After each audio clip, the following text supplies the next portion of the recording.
No ja witam Cię, Łosiu, witam Tak. wszystkich widzów z Witam jednego cię, kanału, Mikołaju. z drugiego kanału drugiego, i z trzeciego, bo i z Łosiu na trzeciego. 2 fronty, prawda, w tym momencie Dokładnie. operuje. Także no, moi drodzy, E3, dalej coś tam się jeszcze dzieje, dalej ludzie jeszcze sobie chodzą, oglądają, grają, ogrywają, ale to coś już do nas najważniejsze to już, prawda, za nami, także możemy sobie to jakoś pokrótce wszystko podsumować. Dokładnie tak, zgodnie z taką starą świecką tradycją, tuż przed targami E3, które rozpoczęły się we wtorek, większość jakby takich dużych firm postanowiła wcześniej uraczyć nas konferencjami, na których przedstawiała swoje najbliższe plany, no i najbliższe i te trochę dalsze plany wydawnicze, które tam sobie będą prezentować. No i pierwsza konferencja to było w zasadzie jeszcze... Electronic Arts. To w zasadzie była, Tak? bo to trochę była inna impreza w ogóle, bo to było w ramach tego EA Play. To tak jakby było poza E3 Dokładnie. w ogóle to się działo, w sobotę o godzinie 21. No i co tam takiego? Ja nie wiem jak ty, ale ja żadnych w zasadzie oczekiwań szczególnych nie miałem po tej konferencji.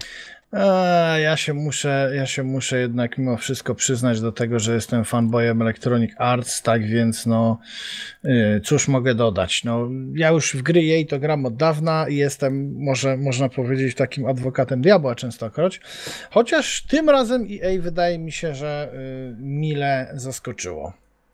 Czym Trochę konkretnie chociaż. cię mile zaskoczyło? Czym? Tak. Darmowymi DLC-kami do Battlefronta, co Aha. w ogóle zmienia ich filozofię, wiesz, zobaczymy też No ile tak. oczywiście będzie cała gra kosztować, ale Mhm. Ale jeśli o to chodzi, no to darmowe DLC jakby zupełnie zmieniają filozofię, gdzie oni, wiesz, zapuszczenie bąka cię kasują, a tu się okazuje, że będzie to wyglądało zupełnie inaczej. A ty nie jesteś tym zaskoczony? Nie, że tym, będzie że tak, darmo? bo to w ogóle, znaczy to nie jest tylko zaskoczenie z kuli tego, że to jest darmowe u EA, ale że w ogóle ktoś wydaje i nie jest to CD Projekt darmowe dodatki do gry, to jest szok. Na taką Znaczy, ja mam skalę nadzieję, nawet bym że- powiedział. Ja mam nadzieję, że wiesz, pytanie, jakie te dodatki będą, jak to będzie, wiesz, darmowy pancerz na konia. No, ale jak będzie darmowy, to i tak nieźle, bo trzeba przypomnieć, bo może nie wszyscy wiedzą o co chodzi. Kiedyś wyszedł taki dodatek do gry The Elder Scrolls Oblivion, gdzie pancerz na konia, cały dodatek to był pancerz na konia, kosztował ile? $10 chyba? Coś Nie takiego? pamiętam. W każdym razie no był Ale płatny było. i to wtedy, i na dzisiejsze czasy to myślę już tak nikogo by nie szokowało jakoś superowo, ale to były jeszcze wtedy takie czasy, że jednak coś takiego ludzi dziwiło. No, ale niestety gracze przywykli do takiego, no nie będę tutaj brzydkich określeń używał, ale aha, że niby niecałe $3 No. on kosztował tylko. Dobrze, no No to niecałe $3, przesadziłem. no, No. ale Ale na proszę, tamte to- czasy to był szok, żeby coś takiego w ogóle do gry sprzedawać za pieniądze, a żeby to nie było w grze od początku dostępne w cenie gry. No. Ja ci powiem, że dosyć ciekawy zabieg a propos takich malutkich DLC zrobiło Creative Assembly, czyli goście od Warhammera i od Total Warów, Aha. że wypuszczają grę bez krwi, wtedy ten rating PEGI jest dużo niższy, a Aha. potem dodają w $3 DLC 18+, krew i wtedy wiesz, PEGI jest Ja 18 pierdzielę. już na tym DLC. To nie wiedziałem. Ale nawet wiesz, o tym, tutaj- to nie wiedziałem. Tutaj jest troszeczkę inaczej, więc jest to uzasadnione. No, pytanie, słuchaj, jak będą wyglądały te DLC-ki? Jeśli No rzeczywiście będą to DLC-ki na poziomie tych z Battlefielda 1 albo na poziomie tych z Battlefronta 1, znaczy z tego poprzedniego Battlefronta, Tak. czyli że rzeczywiście tam będzie trochę roboty, to ja Robimy będę bardzo dymy. zadowolony. Natomiast jeśli będą to DLC-ki typu wrzucamy jeden karabin i to jest jej, darmowy dodatek, to jednak A nie było jeszcze żadnego info w Poczuję się ogóle o tym, oszukanym. jak to ma wyglądać? nie Nie było. Było, że będą za darmo. Ale No, być może. sam Battlefield... No, dokończ jeszcze. Być może, wiesz, będzie tak jak z Titanfallem, gdzie Titanfall tutaj jakby nie jej miało do gadania, tylko tam deweloperzy już wcześniej to zapowiedzieli. Może się okazuje, że no ale mów teraz, bo potem jeszcze jedną rzecz powiem, którą... Znaczy chciałem w ogóle a propos Battlefronta, jak ci się widzi Battlefront, bo ja na przykład w poprzednią część pograłem tylko gdzieś tam w betę kilka godzin i Halo? jakoś... Halo? Słychać mnie? Nie, już, teraz Wisła? słychać, bo Wisła? przerwało coś. Halo, jak rap. Dobrze. Ja w ja w ogóle nie jestem fanem Gwiezdnych Wojen, jak wiadomo powszechnie, także nie porwał mnie Battlefront jakby z kuli samej tematyki, tym mnie nie zainteresował. Grałem tam w betę, no wydawał się spoko FPS-em, takim powiedzmy z mechaniki i z grafiki takim Battlefieldem, no wiadomo, bo to na Frostbite wszystko działało, ale takim akcją bliżej mi się wydaje do Call of Duty, taka szybsza akcja. Gameplay o wiele szybszy niż to ma miejsce w Battlefieldzie. No nie wiem, ale Battlefront 2 wygląda bardzo obiecująco. Znaczy wygląda podobnie do tej poprzedniej części. No, czyli że nieźle, no. Nie wiem, jak ty się na to Czyli zapatrujesz. jednym słowem, jeśli widzisz, że DLC-ki będą za darmo, to może rozważysz, tak? Jeżeli tak, to... Bo też zależy, jak będzie wyglądało wsparcie tej gry w ogóle tak całokształtem. W sensie, ile gra będzie miała map, bo tam wiadomo, że ten... Nie wiem, w ogóle tam będzie normalnie też kampania i multi, nie? Z tego, co się orientuję. Tak, bo teraz ma w stosunku do tego pierwszego Tak, bo on miał tylko multi, się... a tu ma być kampania. To ciekawe też, jak ta kampania będzie wyglądała, czy to będzie coś takiego konkretniejszego, czy to będzie powiedzmy taka przystawka do multi na 3-4 godziny, a jak będzie te multi wyglądało, ile map będzie od początku dostępne, ile potem będzie w dodatkach wydawane i tak dalej. No to jest ważne jednak, nie? No, zdecydowanie. No. Ja ci powiem, że tutaj jest dosyć ciekawy temat, bo żeśmy z Rokiem na tym wyjeździe gadali i z chłopakami. To dosyć ciekawa sprawa jest. Zobacz, jeśli w Battlefieldzie 1 i w Battlefieldzie 4 były te akcje z tymi dodatkami, czyli masz grę, w którą gra sporo ludzi i wychodzi dodatek, który jest za pieniążki, no to część osób go nie kupi i już w ogóle przestaje grać, bo sobie myślą, to ja nie będę miał części map, nie będę miał części broni, ten mój produkt będzie taki, wiesz, niepełny. A tutaj jest troszeczkę inaczej, że to będzie za darmo, więc nawet jak część osób odejdzie z gry, to przynajmniej się zalogują, żeby zobaczyć, jak ten darmowy dodatek będzie wyglądał. No zgadza się, dokładnie. I to jest, wiesz, mniej kasy, ale jednak tutaj pójście w stronę i ukłon wobec tej społeczności. Chociaż z drugiej strony myślę, że najbardziej to się powinna sama gra bronić, bo pamiętaj, Battlefield 4 i Battlefield 3 przecież też miały płatne dodatki, a ludzie się tak w nie do dziś się zagrywają przecież, nie? Dokładnie. Najlepszy przykład jest taki, że ja do Battlefield 3 to jest jedyny Battlefield, do którego ja premium sobie kupiłem. Czego nie żałowałem, bo tam tych map tam naprawdę wyszło potem sporo, dużo więcej niż ich było w podstawce. Ja tam w ogóle miałem jakoś dość dużo godzin przegrane w Battlefieldzie 3, koło 1000 chyba. Także czego potem już nie miałem na przykład przy Battlefieldzie 4, chociaż też jeszcze był ok. No Hardline'a w ogóle pomijam, bo to według mnie jakieś takie... Po pijaku kupiłem go z premium w preorderze i nigdy więcej już nie spożywałem alkoholu w trakcie, kiedy mógłbym sobie jakieś gry kupić, bo to jest dla ludzi odpowiedzialnych. No Hardline to był taki, no nie ma co o tym mówić. A Battlefield 1 właśnie, w Battlefieldzie 1 nastawiałem się na kupienie premium, ale jakoś tak mało mnie no właśnie, tak mało mnie ta gra... przed premierą strasznie byłem zajarany w ogóle. Potem jak grałem w betę, to też byłem zajarany i wydaje mi się, że się tak zajarałem, że się aż przepaliłem i potem w pełnej wersji już mi się... Niby się grało spoko i nawet nie można wymienić za bardzo tak jakby coś z tą grą jest nie tak, bo są fajne mapy, fajnie, że jest tematyka I wojny, jest super grafika, okej, optymalizacja i wszystko, ale jakoś tak w całokształcie to mnie to jakoś tak nie... No nie wiem, coś tam nie pykło w tym. No nieważne, trudno, a tutaj padło stwierdzenie na czacie, że do Wieśka 3 też miały być za darmo. Jeśli do Battlefronta będą dodatki, które pozwalają na taką zabawę jak płatne dodatki do Wiesława 3, to ja kupię Battlefronta ze wszystkimi dodatkami, obiecuję. No mówmy takie się, dodatki ja lubię, no. To jest, te dodatki do Wiedźmina są większe od niektórych pełnych gier, jak chodzi o zawartość i o długość grania. Od dużej ilości. No. Także to nie, to wiecie, dokładnie. To nie o to chodzi. No. Dobra, no to co tutaj dalej może? Te wszystkie... o Need for Speed Payback, właśnie. Ja się na Need for Speedach zatrzymałem gdzieś tak na Carbonie, z tego co pamiętam. O, to widzę, że weteran. No. Ja to na drugim Need for Speedzie się zatrzymałem. Ja tam... ulubiony mój Need for Speed na pewno Most Wanted i potem jeszcze mi się Carbon podobał. Coś tam próbowałem w Pro Streeta jeszcze z tego co pamiętam, ale to już dosłownie koniec. I tak jak patrzę na tego, to też no nie wiem, ciężko powiedzieć. To jest taki Michael Bay,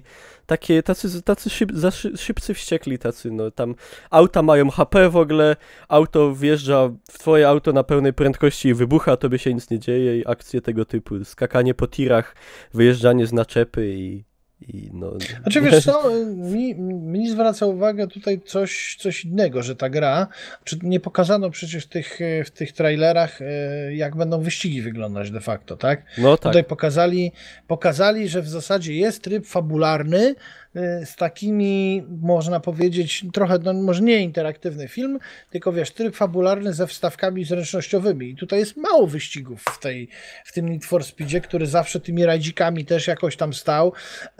Ja nie mam tutaj nic przeciwko temu, bo ja szczerze mówiąc, wiesz, jestem mało rajdowy, a jakby była jakaś fajna historia, tylko z takimi, wiesz, zresztą nie wiem, czy zauważyłeś na tym gameplayu, tam ta ciężarówka zwarniała, to jest wszystko skryptowane na maksa.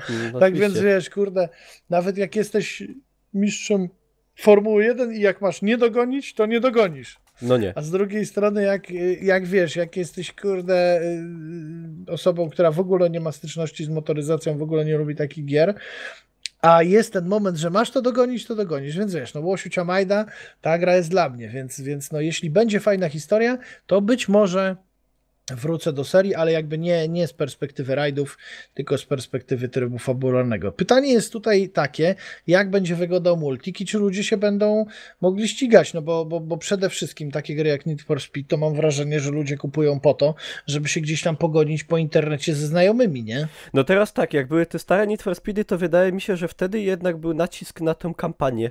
Jak tak było. Ja w ogóle nie pamiętam, jak wyglądał, szczerze mówiąc, nie mogę w ogóle sobie przypomnieć, jak wyglądał tryb wieloosobowy w Most Wanted czy w Carbonie. Były tam w ogóle? Chyba były, ale ja się tam interesowałem głównie kampanią właśnie. Chyba były, ale no to jeżeli były, to nawet nie spróbowałem. Także ciężko mi się tu wypowiedzieć.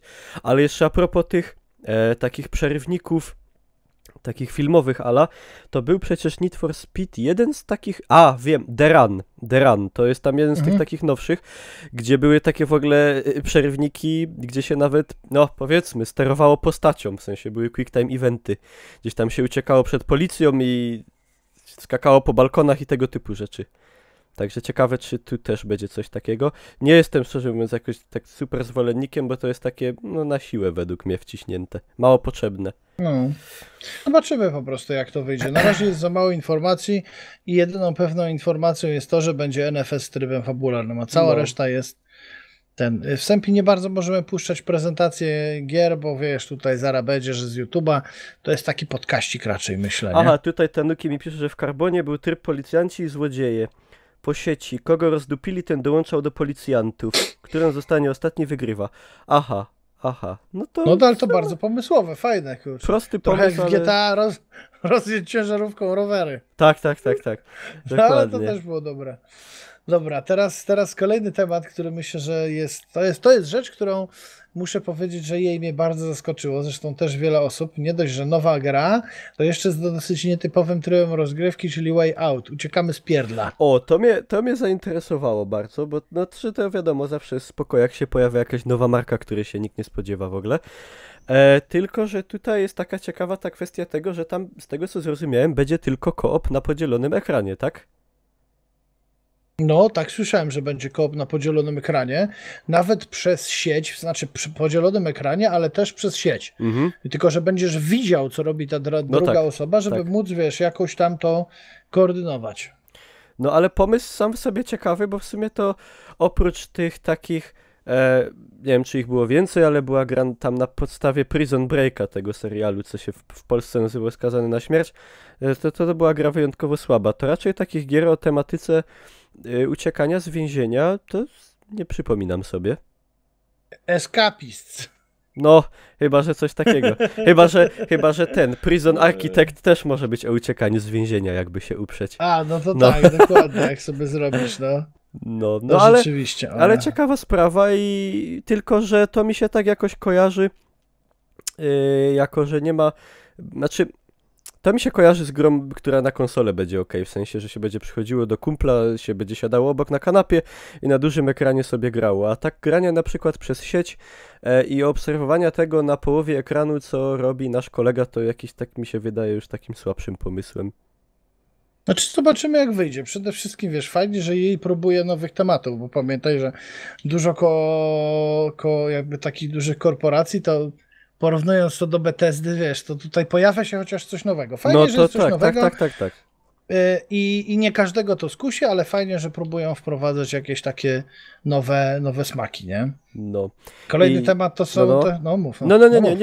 Nie. Chciałem tylko powiedzieć, że jeden z tych, co uciekają, wygląda jak Łukasz Jakubiak. Ja mu się nie dziwię, wiesz, pewnie Ellen go oskarżyła, wiesz, o molestowanie, że coś tutaj. I teraz kolejna akcja, uciekamy z pierdla, nie? Może całkiem możliwe.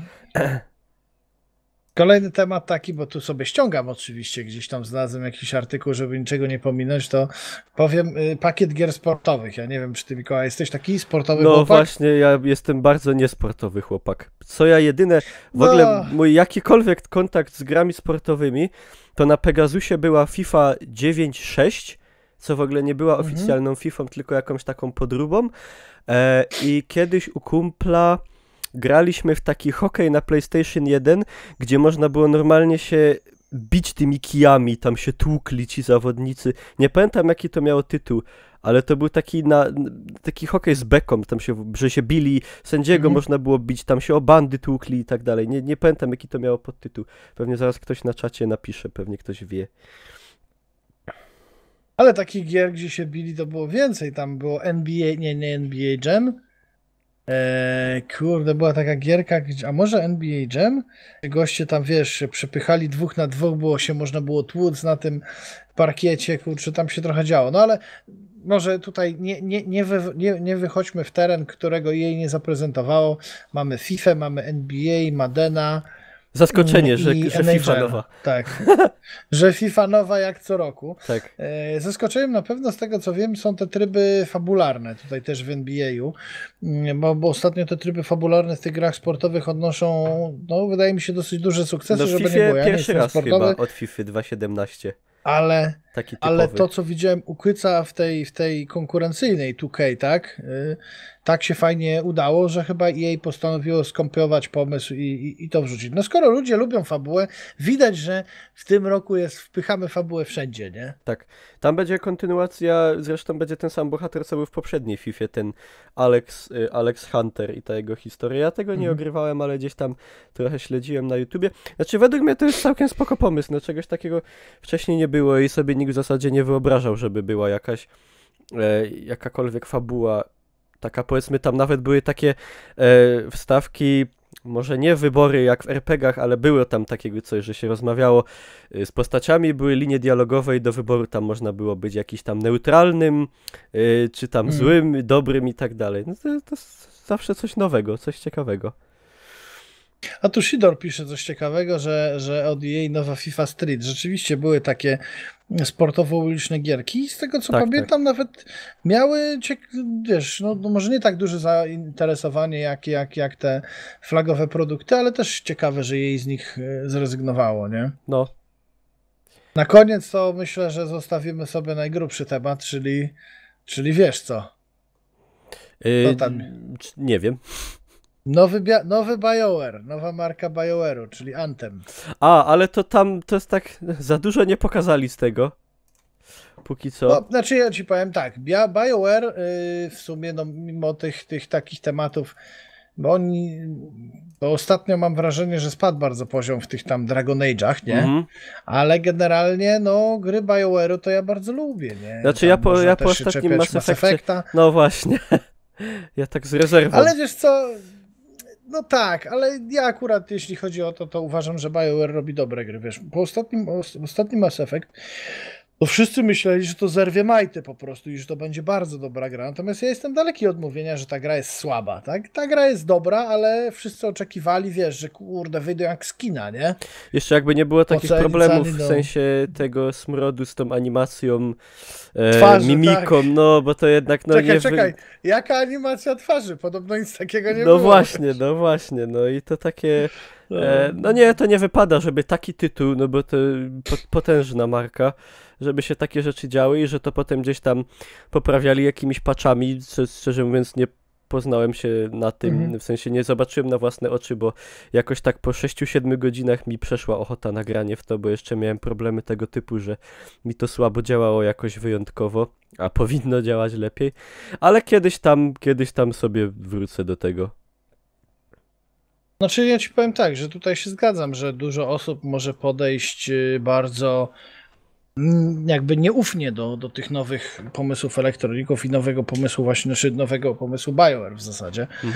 Ale no słuchajcie, mamy na razie trailer, będzie wychodziło więcej informacji o grze.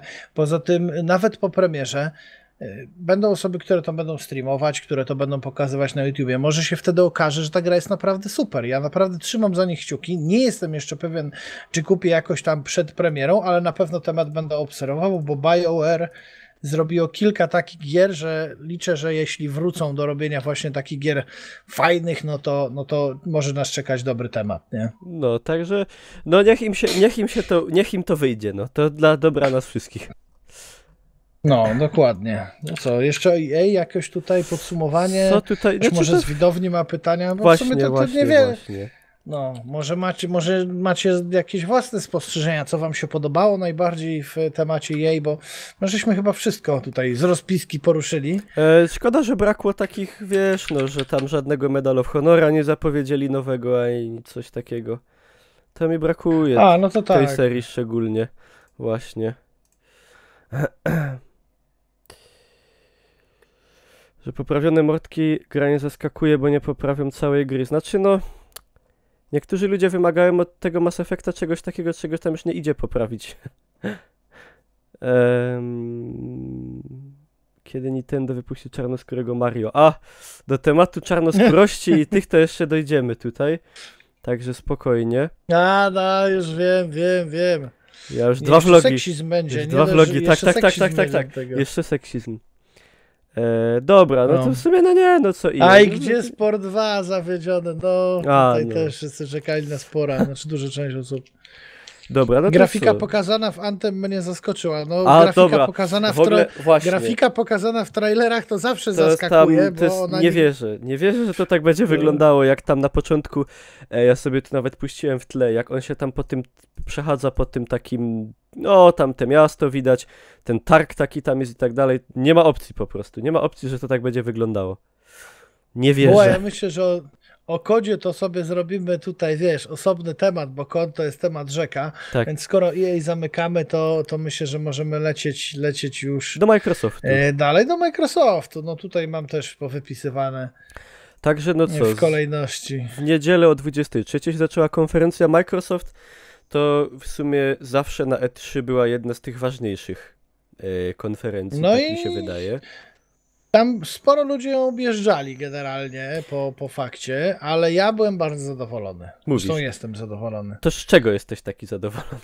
Znaczy, przede wszystkim to chciałem powiedzieć, że wiecie, tutaj prezentowali tego Scorpio, co mnie w ogóle tak nie interesuje, bo jestem mało konsolowy. Może się to oczywiście zmieni, ale ja jestem PC Master Race, więc tutaj strasznie mocno mnie rozczulało to, że ludzie mówią, że nie ma ekskluzywów na Xbox One, no ale to są ekskluzywy na platformy Microsoftu, to ja się bardzo cieszę, że nie ma ekskluzywów na Xbox One, bo wtedy mogę sobie na nie pograć na PC-cie. Tak więc ja nie rozumiem tego hype'u na jaranie się, Sony ma fajne ekskluzywy. No tak, czyli ja jako PC-towiec sobie w nie nie zagram. No zajebiście.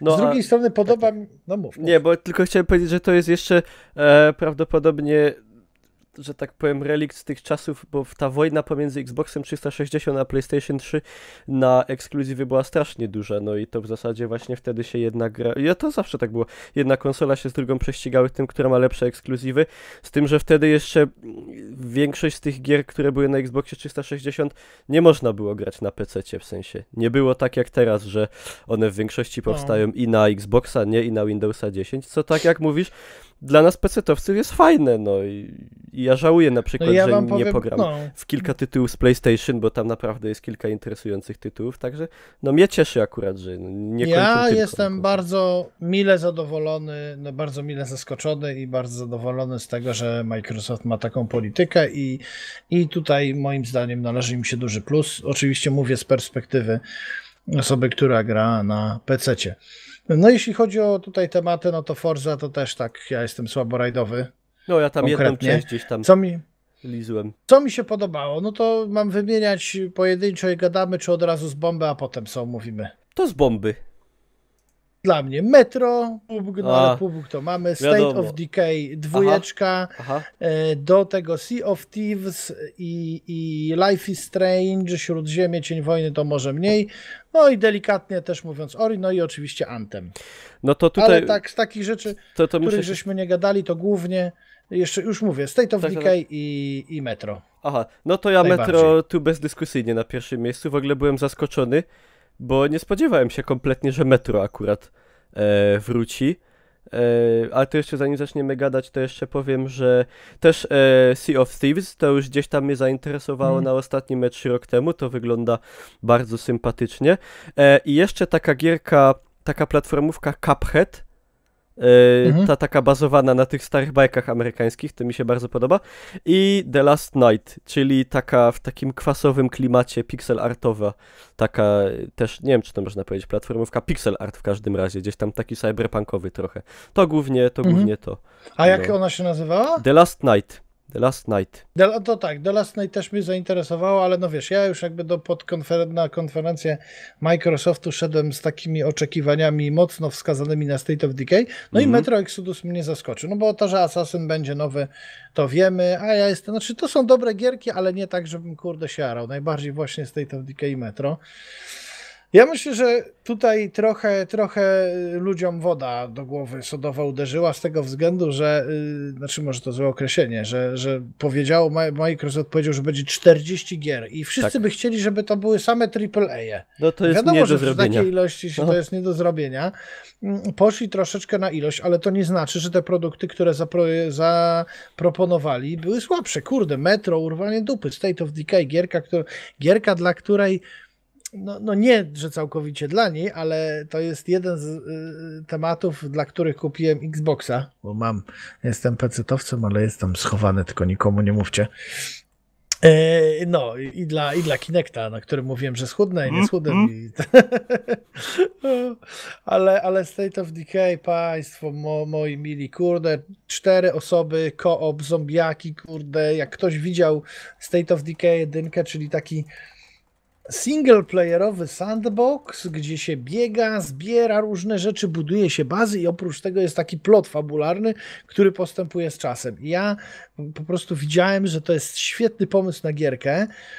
Małe studio ją robiło, więc było widać, że nie miało pieniążków, ale teraz po prostu, no kurde, co? Mam nadzieję, że oni zrobią taką gierkę, kurde, która zerwie wszystkim majty. Zombiaki to ciągle mam na nie hypa. No, oczywiście wiadomo, że może z tego wyjść słaby produkt, ale na razie jest to produktów takich tematów, na które czekam. No ja w tam State of Decay gdzieś tam ogrywałem, no bo miałem też Xboxa przez tam jakiś dość niedługi czas, ale miałem. Znaczy to jest fajne, bo gdzieś tak te tematy, był taki moment, że był przepych na ten temat zombie, że tego było strasznie dużo, teraz to tak ucichło. Także spoko by było, jakby się coś właśnie porządnego pojawiło w tej materii i nie wiem, co by tu jeszcze można było dodać na ten temat. Właśnie to, co mówisz, dobrze mówisz, że był, wiesz, natłok tych gierek zombiakowych Był. i one w wielu przypadków były gównianej jakości, Tak, a tutaj się okazuje, że ten temat naprawdę fajnie wygląda. Tutaj widzę, że czaty już się dopraszają, żeby powiedzieć o Life is Strange Before the Storm. No, Aha. myślę, że Life is Strange, jeśli ktoś lubi wzruszające historie, to na pewno się do tej marki nie trzeba nikomu przedstawiać. No i to będzie prequel. To, co się działo wcześniej. Ja za bardzo prequeli nie lubię, bo jakby grając to, wiem, jak się skończy później ta historia, więc nie do końca mi to odpowiada, ale naprawdę fajny temat jest. Jeśli ktoś się związał z tymi bohaterkami, sama gra przecież Life is Strange była dużym zaskoczeniem. Ja pamiętam, jak sobie pomyślałem, amerykańskie nastolatki, weź kurna w szkole, tutaj problemy, kurde, a gra się okazała no taka smutna, nie? No ja się muszę przyznać, że ja nie grałem. No, Ale jeszcze wszystko przede mną. Także może to będzie dobry czas, żeby sobie nadrobić przed drugą. A grałeś w Valiant Heartsy? Grałem. A płakałeś? Nie płakałem, ale wzruszenie było. Wzruszyłeś się. Wzruszenie było. No to jest jedna z tych gier, kurde. Kto nie grał w Valiant Heartsy, to polecam, nie? Kurde, jakby były Valiant Hearts 2, chociaż tam to już nie byłoby, wiesz, żadnych takich, kurde, wzruszających zakończeń, bo wszyscy już widzieli, wiesz, jedynkę, no tak, nie? No tak. Chociaż w klimacie II wojny światowej może by to wypaliło. No. A o tym już żeśmy opowiadali. Śródziemie Cień Wojny, no to myślę, że gierka moim zdaniem nie jest wybitna, ale fajna. No i fajnie, że poszedł temat dalej, no bo kto lubi Władcy Pierścieni, kurde, krojenie orków, to nie będzie zawiedziony, bo to ma być rozwinięcie pomysłów z jedynki. Ty grałeś w Śródziemie Cień Wojny? Bo ja tak, nie grałem w ale nie przeszedłem, ale grałem dość długo. I to wygląda, znaczy bardzo podobnie do tego poprzedniego, tylko że ma być bardziej świat otwarty, o wiele większy. Także no, zobaczymy. No i tutaj jeszcze myślę, że warto też grę jak Ori, Will of the Wisps przypomnieć. No Ori to taka piękna platformówka. Ja nie grałem, podglądałem mu Kyca, no i no, ale fajnie, nie grałem. Fajnie, że robią takie tematy. Muzyka rewelacyjna. 100% ekskluzyw dla Xboxa. Trzeba dodać, że to będzie Ashen. Aha. Czyli to trochę tak jak Soulsy, trochę jak Survival, ale no ja też jakby tego typu produkcji nie uskuteczniam. Ale będzie, no i super, fajnie, że będzie, chociaż ja takimi produktami średnio jestem zainteresowany. Ale ciekawie bardzo oprawa graficzna wygląda, nie? Taki styl niestandardowy, te postacie bez twarzy w zasadzie, bez oczu, tam bez nosów, bez ust. Ciekawe, czy to jest tylko tak, wiesz, tutaj na potrzeby tej prezentacji, czy to faktycznie w takiej stylistyce będzie utrzymane. Była, kurde, z jakąś grą mi się to kojarzy. Taka grafika specyficzna. Tylko nie mogę sobie przypomnieć z czym. Jak sobie przypomnę, to powiem. Cień Wojny wzięliśmy mało. Do serii wygląda zupełnie jak jedynka. Że do Asasyna. No, ten Shadow of Mordor coś takiego asasynowego trochę miał. Znaczy, no wiadomo, jak jest gra trzecioosobowa, gdzie się biega, skacze, wspina i robi stealth kille, no to się każdemu będzie kojarzyła z Asasynem. No. Co tam jeszcze było takiego? No i oczywiście bijatyka Dragon Balla. Tak, uwaga, możecie linczować, nie jestem wielkim fanem Dragon Balla. Ja też nie. Ale wiem, że jest bardzo dużo osób, które grają, więc fajnie, że ten temat został wrzucony. No to spoko, jak najbardziej. Tylko, że ja też Dragon Ball to nigdy mnie jakoś nie porwały. Ale Seto Kamil zawodowy, jego pytajcie o Dragon Ball. To jest wielki fan tego tematu. Dragon Ball Z. Takie tam chińskie bajki. Dobra. To teraz co? Co tam konferencja? Bethesda następna, nie? O, panie, ja nie wiem po co wstałem rano. No, ja tej konferencji nie oglądałem. Nie chciało mi się ani wstawać, ani się tak późno to... Ale nadrobiłeś potem, tak, czy nie? Tak, nadrobiłem. Okej, no dobrze, no to słuchajcie. Początek to zdecydowanie tutaj motyw Bethesda stawia na VR-ki. To jeszcze było widać później w tych następnych konferencjach, że oprócz tego, że VR-ki, to także rozpropagowuje swoje produkty wszędzie. Czyli Bethesda postawiła w tym roku na małą ilość nowych tematów, natomiast odgrzewamy stary kotlet w różnych innych konfiguracjach. Czyli zobaczymy Duma na VR-ce, zobaczymy Fallouta na VR-ce, plus jeśli chodzi o rozmnażanie tych rzeczy, no to Skyrim będzie nam na Nintendo Switchu i gdzie tam będzie jeszcze Skyrim? Też VR chyba, nie? Jakiś tam... Też VR, coś, tak, coś, na no. soniaczowej VR-ce. Więc no mamy rozpropagowanie do tej pory istniejących produktów. Tam ESO to tam opowiadali trochę o ESO. Powiem wam tak, nie wiem co tam mieli artyści na myśli, ale ma powstać coś takiego jak Collection Club, czyli stworzoną przez fanów taką dodatkową zawartość, czyli mody. Chcą wprowadzić, że jakoś to tam ułożyć, tak? Ułożyć w jakimś takim programie, gdzie, nie wiem, czy widzieliście na prezentacji, była możliwość kupowania za jakieś kredyty. Ja mam nadzieję, że oni tutaj nie upadli na głowę i jednak nie pójdą śladami Steama, który przez jakiś czas ten Steam Workshop był za pieniążki i bardzo szybko się z tego wycofali. No jeśli Bethesda chce w ten sposób wprowadzić płatne mody, no to mam wrażenie, trochę to jest jakiś poroniony pomysł, nie? No, mi się w ogóle, mi się trochę wydaje, że to wydawanie tego Skyrima na przykład jeszcze raz w tej formie, to już jest takie szminkowanie trupa po takim czasie, trupa, no w sensie jakoś Piękny trup, kurde, upudrowany tak, jak Lenin, wiecznie żywy niedługo będzie, nie? Gdzie nie otworzysz, kurde, to będą breloczki, puzzle, wiesz, radio w aucie, wiesz, malowania ciężarówek, kurde, wszystko, nie? Dokładnie, no i takie to jest średnie. Słuchajcie, wszystko fajnie, ale my już żeśmy w Skyrima grali, więc to nie jest content, który mnie, czy Niklausa, czy was, jako osoby, które grały w Skyrima, zainteresuje, bo to jest skierowane dla osób, które jeszcze w Skyrima nie grały. O ile takie są, no, nie wiem. No tak, pomijam VR-kę. VR-ka jest ciekawym tematem, no ale skoro, wiesz, no, przeszedłem Skyrima, no to wątpię, czy będę No nikt dlatego nie kupi konsoli nie? Na pewno, nie? I okularów, żeby go specjalnie przejść jeszcze raz w ten sposób. No.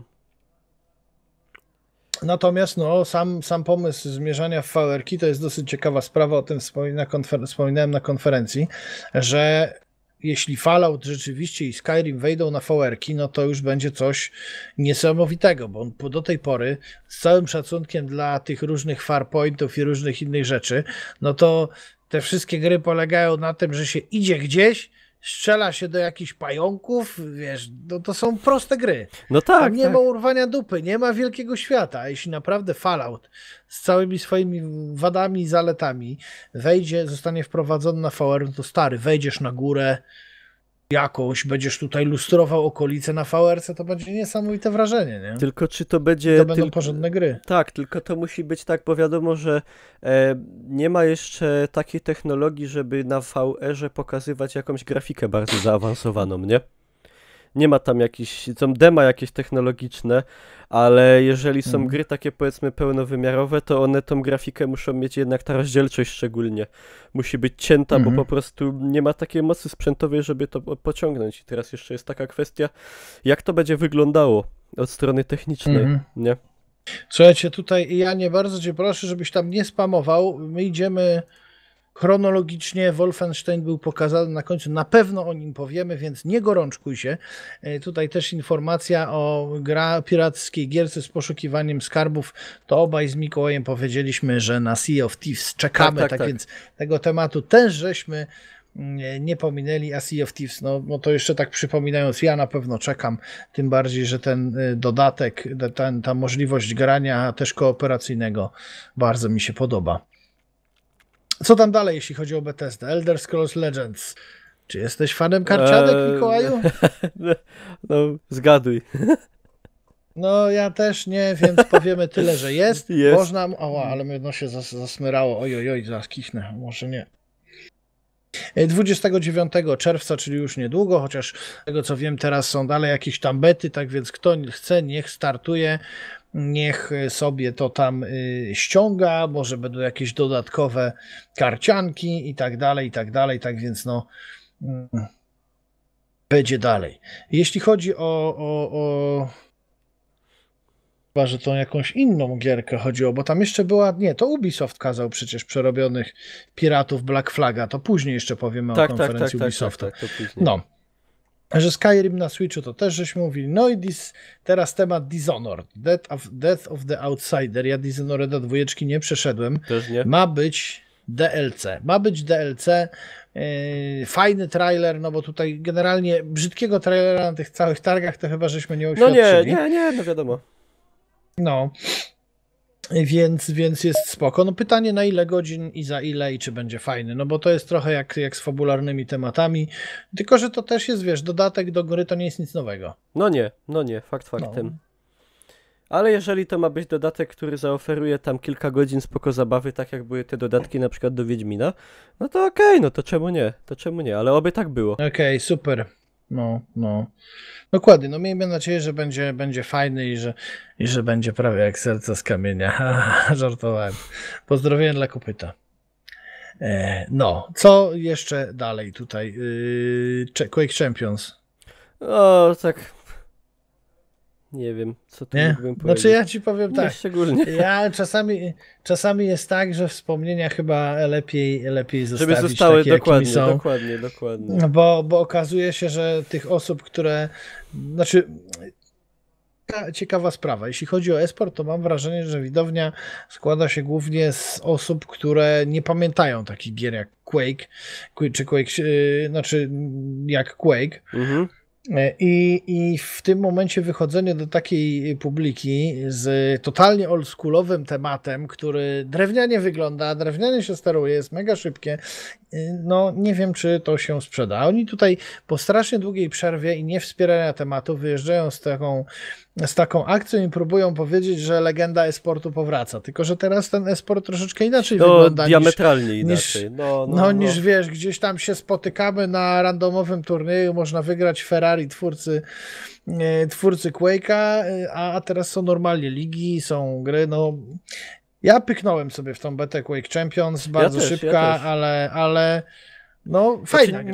Ja się nie bawiłem źle, ale ja tam gdzieś ogrywałem, szczególnie pamiętam Quake'a 3 Arenę sporo lat temu, także gdzieś tam te dźwięki, szczególnie tam, wiesz, kiedy dostaje przeciwnik, taki bardzo charakterystyczny ten dźwięk, to gdzieś tam budzi wspomnienia takie spoko, tylko właśnie, no budzi wspomnienia, a co z ludźmi, co nie mają takich wspomnień, nie? Także dokładnie tak jak powiedziałeś, że to nie ma za bardzo...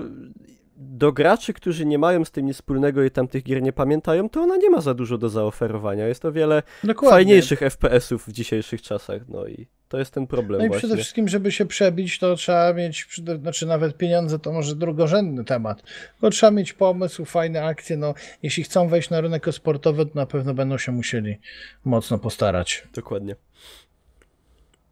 Evil Within 2, jej! Jakoś niespecjalnie nie przeszedłem jedynki. Też nie, ale widziałem. No. Ale widziałem trochę. No to nie wiem, co by tu można powiedzieć. No, horror, motywy opętańczo, piekielne. No i ale takie w japońskim stylu. Tak, takie jakieś tam dziewczynki takie z odnóżami pająków i tego typu motywy.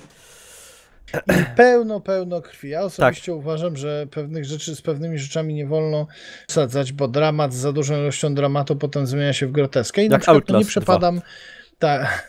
No niestety. No.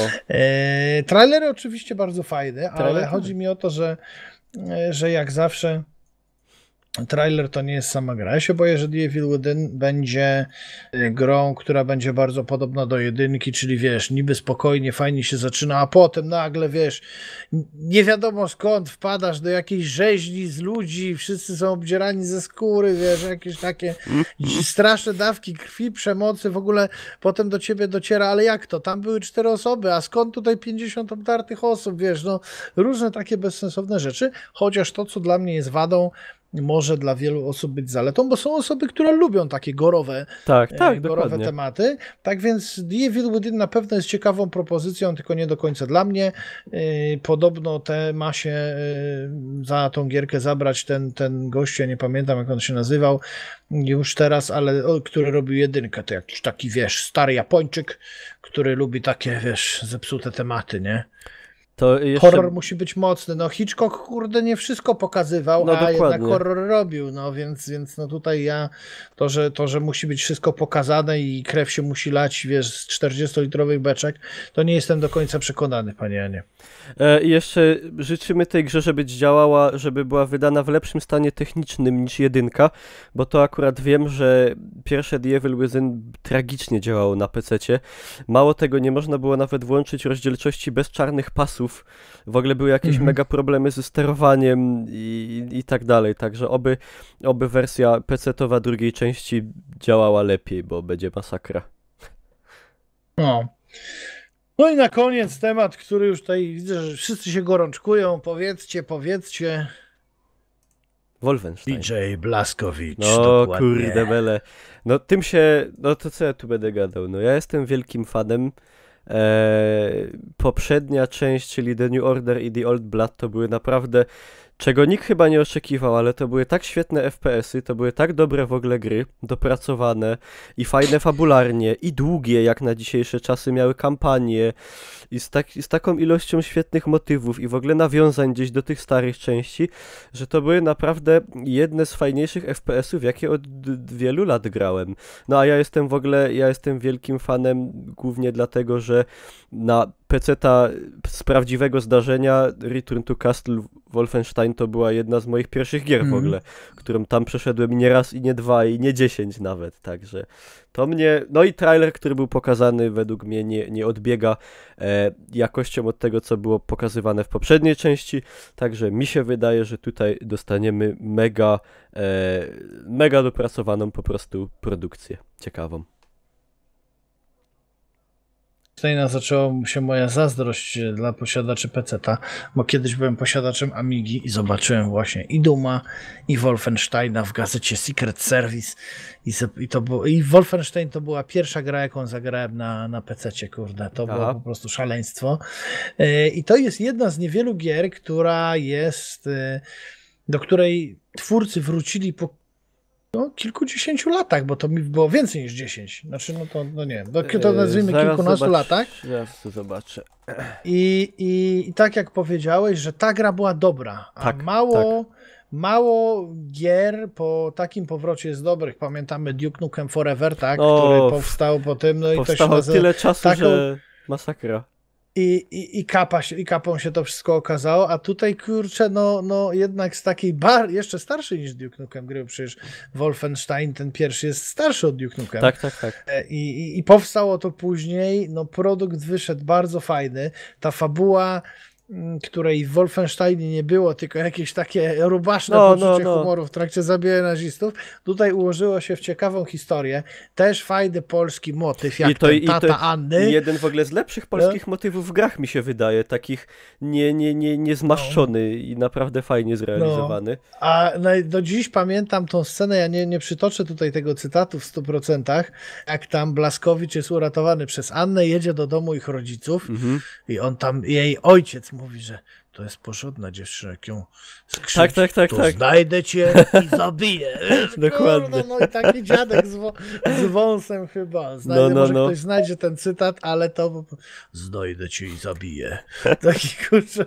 I on tam w ogóle jest też tam ta scena, jak Blazkowicz jedzie w tym bagażniku zamknięty i tam Niemiec robi kontrolę i nagle tam dziadek mu głowę odstrzeliwuje z dwururki z boku. Także to dobre motywy, naprawdę. Fajny temat, I tyle, na pewno będziemy na to czekać. Tutaj myślę, że mogę też powiedzieć w twoim imieniu, bardzo fajne. Mam nadzieję tylko, że nie będzie poprzeczka obniżona fabularnie w stosunku do poprzednich części, bo te poprzednie części, jednak tą poprzeczkę dosyć wysoko. Dokładnie. Dosyć wysoko zawiesiły i bardzo fajne są te kawałki niemieckojęzyczne, niektóre przeróbki, niektóre oryginały. Czekam na kolejne, kurde. W ogóle cała ta koncepcja tego świata Ameryki, nie? Podbitej przez Niemców, przez nazistów, gdzie tam w tym trailerze widać na przykład, jak tam żołnierz SS-man poklepuje po plecach dwóch z Ku Klux Klanu, nie? I się ich pyta, czy już swoje lekcje niemieckiego odbyli. To są takie, to jest super po prostu powiązania takich motywów. To był dobry temat, kurde. To tam dalej, panie. No to chyba już zamyka konferencję Bethesdy, Tak, która moim tak, zdaniem tak. była dosyć dużym rozczarowaniem. Ja szczerze mówiąc myślałem, że oni pokażą jakieś niespodzianki. Devil Within jest oczywiście niespodzianką. My żeśmy o niej się dowiedzieli w zasadzie tylko i wyłącznie z powodu przecieku, który tam gdzieś na Reddicie się pojawił wcześniej. Czy tam była jakaś reklama poleciała, czy coś, no i niestety, no, Bethesda nic nowego nie zaprezentowała. Nie mówię, że Wolfenstein jest taką perełką, ale szczerze mówiąc, w ramach tych nowości, jakie były prezentowane na tych konferencjach wcześniejszych, no to Bethesda zdecydowanie poziom zaniżyła. Już wszyscy powiedzieli, że tutaj wszyscy inni będą mieli lepsze, ale kolejne konferencje to też tak kurde słabo. No, Co tam było następne? Znaczy następny był PC Gaming Show, ale nie oglądałem tego, szczerze mówiąc. Tam były zmiany pokazywane też w PUBG-u chyba, nie?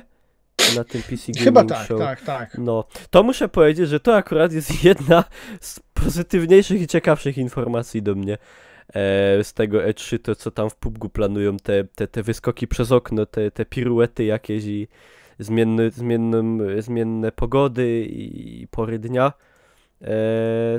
To się zapowiada ciekawie, bo to jak już mówiłem wcześniej, wydaje mi się, że dość diametralnie zmieni rozgrywkę, tylko żeby to było dopracowane, bo biorąc pod uwagę jakie bugi się teraz pojawiają, to jak tam się wprowadzi tyle różnych dodatkowych animacji, to może być masakra, jak do tego nie podejdą odpowiednio. Ale z drugiej strony, wiesz, PUBG chyba zyskał dużo większy sukces finansowy niż się wydawało to możliwe. No tak, Ten tak, gościu, dokładnie. czyli Player Unknown, ma łeb na karku. To, co jest teraz w PUBG, takie drobiazgi chociażby, jak to wiesz, wchodzenie wspólne do gry, jak tylko wszyscy ready klikną, że nikt nie musi, wiesz, jeszcze klepać i kolejkować. To są takie, tam jest dużo takich drobnych rzeczy bardzo ergonomicznych, więc ja liczę, że on będzie jednak ten temat ogarniał. Mało która gra, tak jak PUBG, działa w Early Accessie. Tutaj mamy wiele produktów, które są przedstawiane jako produkty finalne, które są słabsze od PUBG, tak więc ja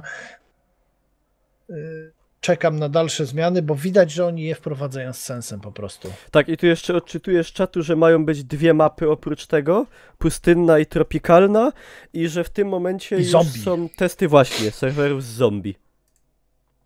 No to jest ciekawa sprawa, słuchaj, na pewno im więcej zabawy, tym lepiej, no chociaż ja mam nadzieję, że też niedługo wprowadzą serwery z wymuszonymi ustawieniami graficznymi, że nie będzie tak, że ktoś tam sobie, wiesz, golasa włącza i wiesz, jak wszyscy mają trawę, to wszyscy mają trawę. Dokładnie, rozumiem. PUBG dostał wsparcie wielkiej firmy. PUBG dostał wsparcie między innymi tego, że w rekordowym czasie sprzedał się 1 000 000 kopii tej gry. To tutaj już, wiesz, sami z siebie zarobili takie ilości pieniędzy, że mają. Więc wydaje mi się, że to wsparcie jest naturalnym tematem, ale oni sami z siebie dobrze stoją. Ale dobra, mam tutaj taką rozpiskę rzeczy z PC Gaming Show. Ja będę tutaj... to też ci wrzucę, Mikołaju, to sobie zobaczysz, co było, bo ja powiem tak, też się przyznam, że całej konferencji nie widziałem, natomiast przeglądałem rzeczy, które mnie interesowały.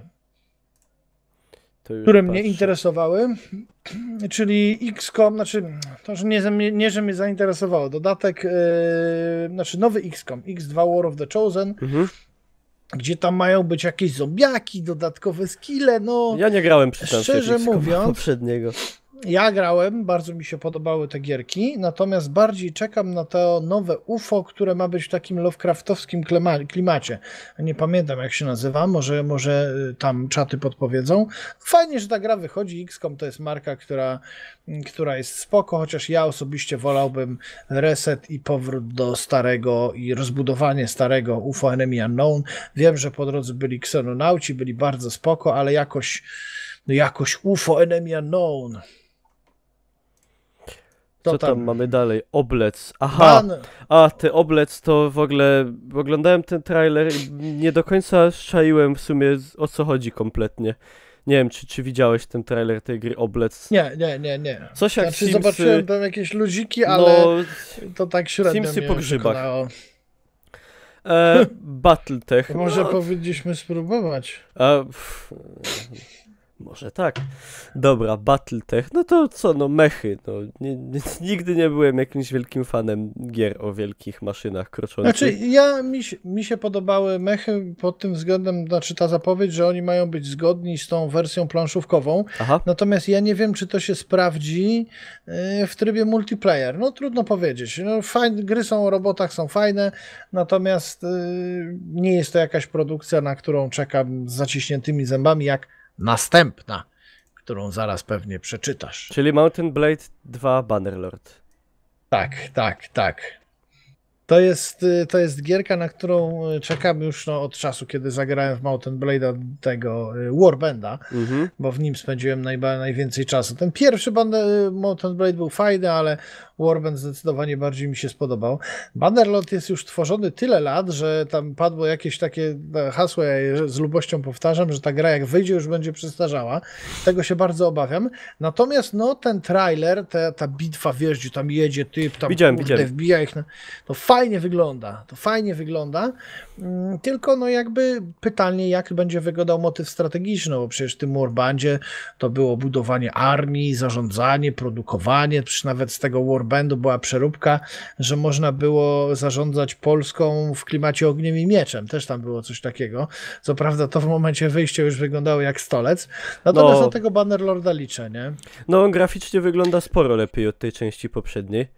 To trzeba przyznać, że to się rozwinęło, bo ta poprzednia no graficznie nie szokowała, krótko mówiąc. Dobra, no to dalej co? Warhammer. Czy ty jesteś zainteresowany Warhammerem? No tak nie bardzo. Ja Warhammera gram, tylko że no, można powiedzieć, że jakoś też bez szału, ale fanem Warhammera jestem od bardzo dawna, natomiast w dwójce mają być Lizardmeni i wysokie elfy, czyli kurde jakieś śmieszne jaszczurki i faceci w kabaretkach, więc no ta część tego tematu nie do końca mi pasuje, natomiast mam nadzieję, że będzie się udało robić w Warhammerze wspólne bitwy pomiędzy tymi wszystkimi nacjami. To już byłaby fajna sprawa. No i kończę ten temat, bo... Okej, co mamy dalej? Shadow vs. Wonderland. No to karcianka, to idealna gra dla nas. Nie wiem, czy to w ogóle... Co na ten temat powiedzieć, no. W karty... Jakbym grał Hearthstone, na pewno bym go zostawił. No, tak, ale że nie gramy, no to trudno się tu wypowiedzieć. Przejdźmy dalej. Tu coś mamy o nowych procesorach że nowy Intela. Sprzęt, tak. No. Pojawiły się informacje.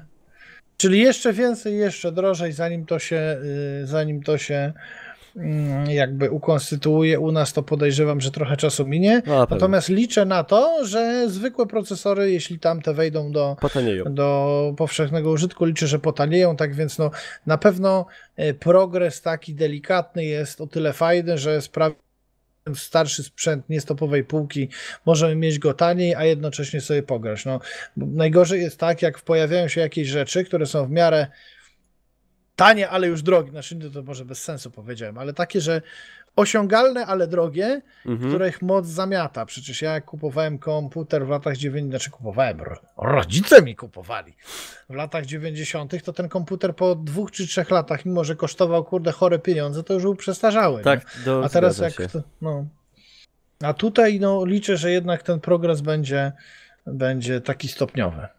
No, dobrze, no to przejdźmy do Destiny. To jest w ogóle ciekawa rzecz, bo to się nie spodziewałem, że... Znaczy, to było już wcześniej oczywiście wiadomo, ale nie spodziewałem się, że Destiny w ogóle na PC-cie się pojawi jako taka. Wydawało mi się, że to zostanie taką marką stricte dla Sony i dla PlayStation, nie?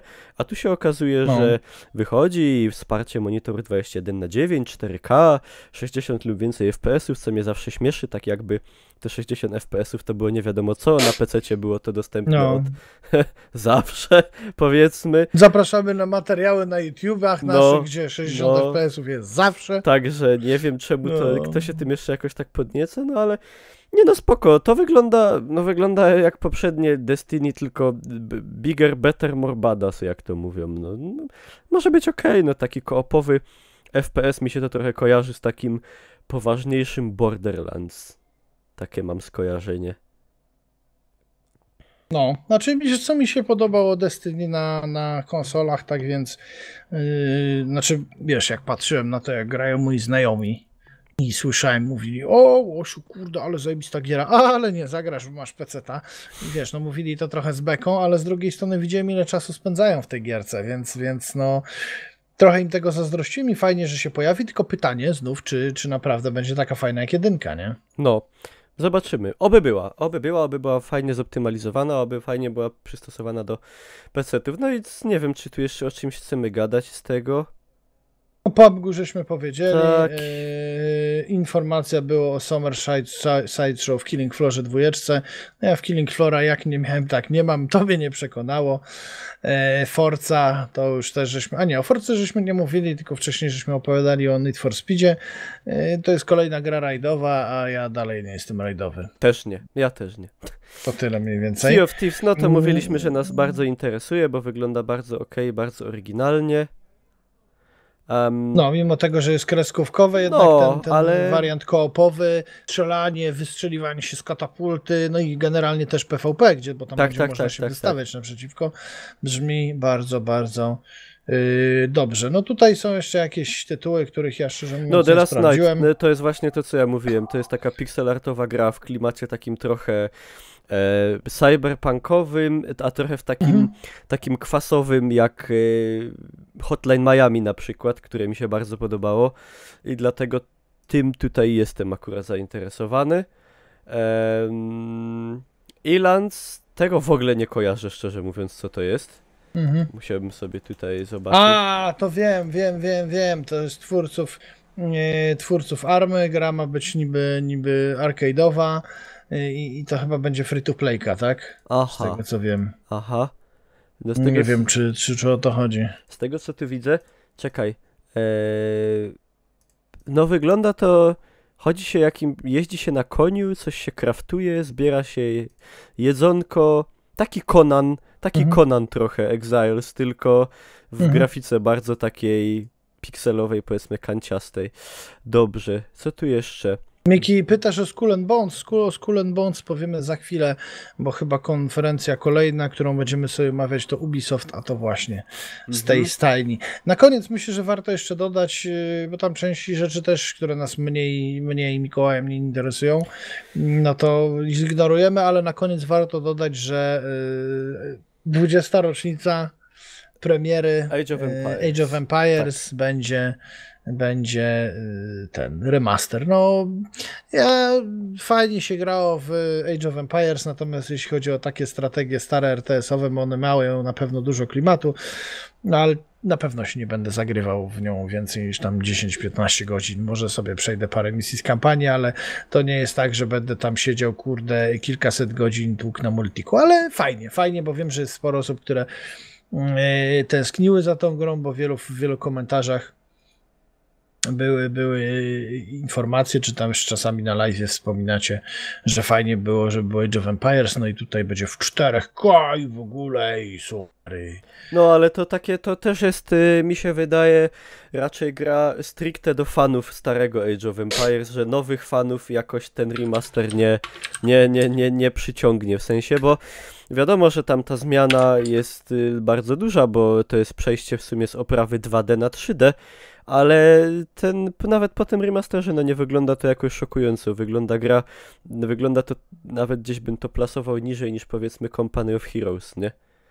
Także, no, myślę, że do fanów super sprawa, do ludzi, których to jak nie interesowało, tak nie zainteresuje w dalszym ciągu. No, dokładnie. No. A przyjmujmy, że jednak ze względu na to, że gra ma już swoje lata, to liczba osób, które się interesują tego typu rozrywką, systematycznie spada, więc nie wiem, czy to... No ale fajnie, oni to pewnie, przeskalują tekstury, stary silnik, przemodelują, nie będą niczego projektować na nowo, więc no, trochę im to czasu zajmie. No dobra, to chyba tyle, jeśli chodzi o PC Gaming i tak, teraz mkniemy w Ubisoftu, tutaj też znalazłem już co nieco, więc możemy się z Niklausem tutaj Ubisoft zaczął się tradycyjnie to może nie, ale zaczął się bardzo niepozornie. Mario! Tak. Jej! I to takie nietypowe połączenie. Generalnie szalone kurliki Rayman były bardzo spoko. Mario też jest bardzo okej, ale połączenie tych dwóch jakoś tak średnio to widzę. Szczególnie, że ostatnia rzecz, której bym się po tej grze spodziewał, to że to będzie XCOM w świecie Mario i królików.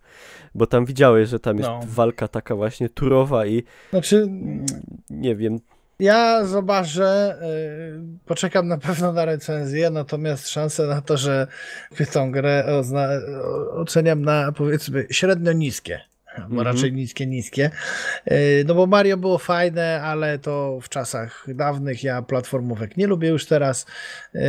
Oczywiście jest to postać niesłychanie symboliczna. Ja tutaj absolutnie szacunku tej postaci nie odbieram, tylko no to nie jest mój target trochę. No to tyle. Te czasy już dla wielu ludzi przeminęły.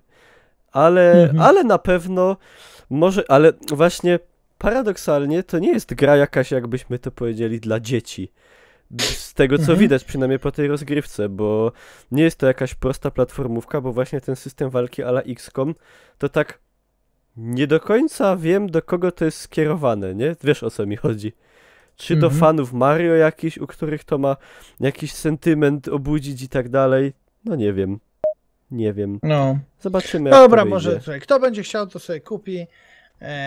I tak myślę, że jest z następnym tytułem też. To możecie mnie rzucać kamieniami. Assassin's Creed Origins. No to jest to jest ciekawa sprawa jednak mimo wszystko, bowiem przyzwyczajeni zostaliśmy przez Ubisoft do grania w kolejne części Asasyna co roku, które w zasadzie były no kurde, jak z taśmy zjeżdżały. Natomiast ten Assassin's Creed, on podobno był rozwijany dużo wcześniej. On chyba 3 czy 4 lata trwał jego proces produkcyjny. Tak więc no troszeczkę inaczej to wygląda. I tutaj jakby przenosimy się też w inne czasy. Nie pamiętam, jak się nazywa ten główny bohater, ale on zdaje się będzie zakładał to Bractwo Asesynów. Jakoś jest to też Egipt. Jakoś bardzo śmiesznie się nazywa. Ja to teraz znajdę. No, tutaj jest dosyć ciekawe, bo przecież asasyny od praktycznie samego początku one siedziały w takim terenie mocno zurbanizowanym, gdzie te budynki dało się przeskakiwać z jeden na drugi. No, z tego co ja pamiętam, to Egipt czasów faraonów to takie kurde raczej, znaczy przesadzam kamienic tam nie było. Raczej bliżej lepiankom niż kamienicą. No. Takie zamki, więc zastanawiam się, jak to wygląda. Znów dodany jest motyw z ptakiem, który tutaj z wysokości obserwuje. Nie jest to co prawda sowa zrzucająca bomby zapalające. No, znaczy, wiesz, zdecydowanie większe szanse na to, że ptak, jeśli będzie atakował, bo tutaj, nie wiem, będzie robił obrażenie, to spodziewam się tego po orle, niż po jakiejś sowie, kurde, z glinianym pudełkiem. Jeśli chodzi o system walki, to też są tutaj zmiany, że nie będą przeciwnicy podchodzić po jednym, tylko będą się na nas rzucać kupą. Czas tutaj najwyższy. było dosyć zabawne, jak pokazywali gameplay i ten typ, który tam tym grał, nie potrafił dzidą trafić. I jeden z deweloperów już tam chciał po prostu mu wyrwać tego pada, bo to zaczynało być bardziej bekowe. No zobaczymy. Natomiast na pewno jeśli kogoś interesuje ten bardzo ciekawy świat asasynów i będzie chciał zobaczyć, jak historia tego całego bractwa się zaczyna, to będzie dobra opcja. Natomiast też ciekawostka dla osób, które znają klimat, tam w Asasynie jest Animus, czyli możemy...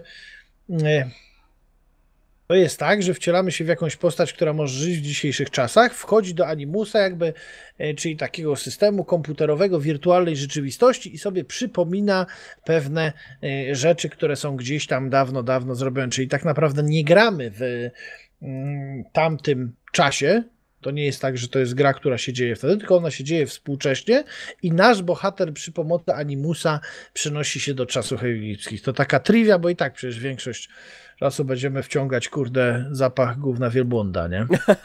No, ale właśnie ciekaw jestem, bo do mnie się Asasyny skończyły na Asasynie Trójce, który już był według mnie był bardzo spoko świat, ciekawy motyw wojny o niepodległość Stanów Zjednoczonych i tak dalej, ale gra miała tak skonstruowaną fabułę, że totalnie czekało się cały czas, aż fabuła się rozkręci i ona się nie rozkręcała nigdy.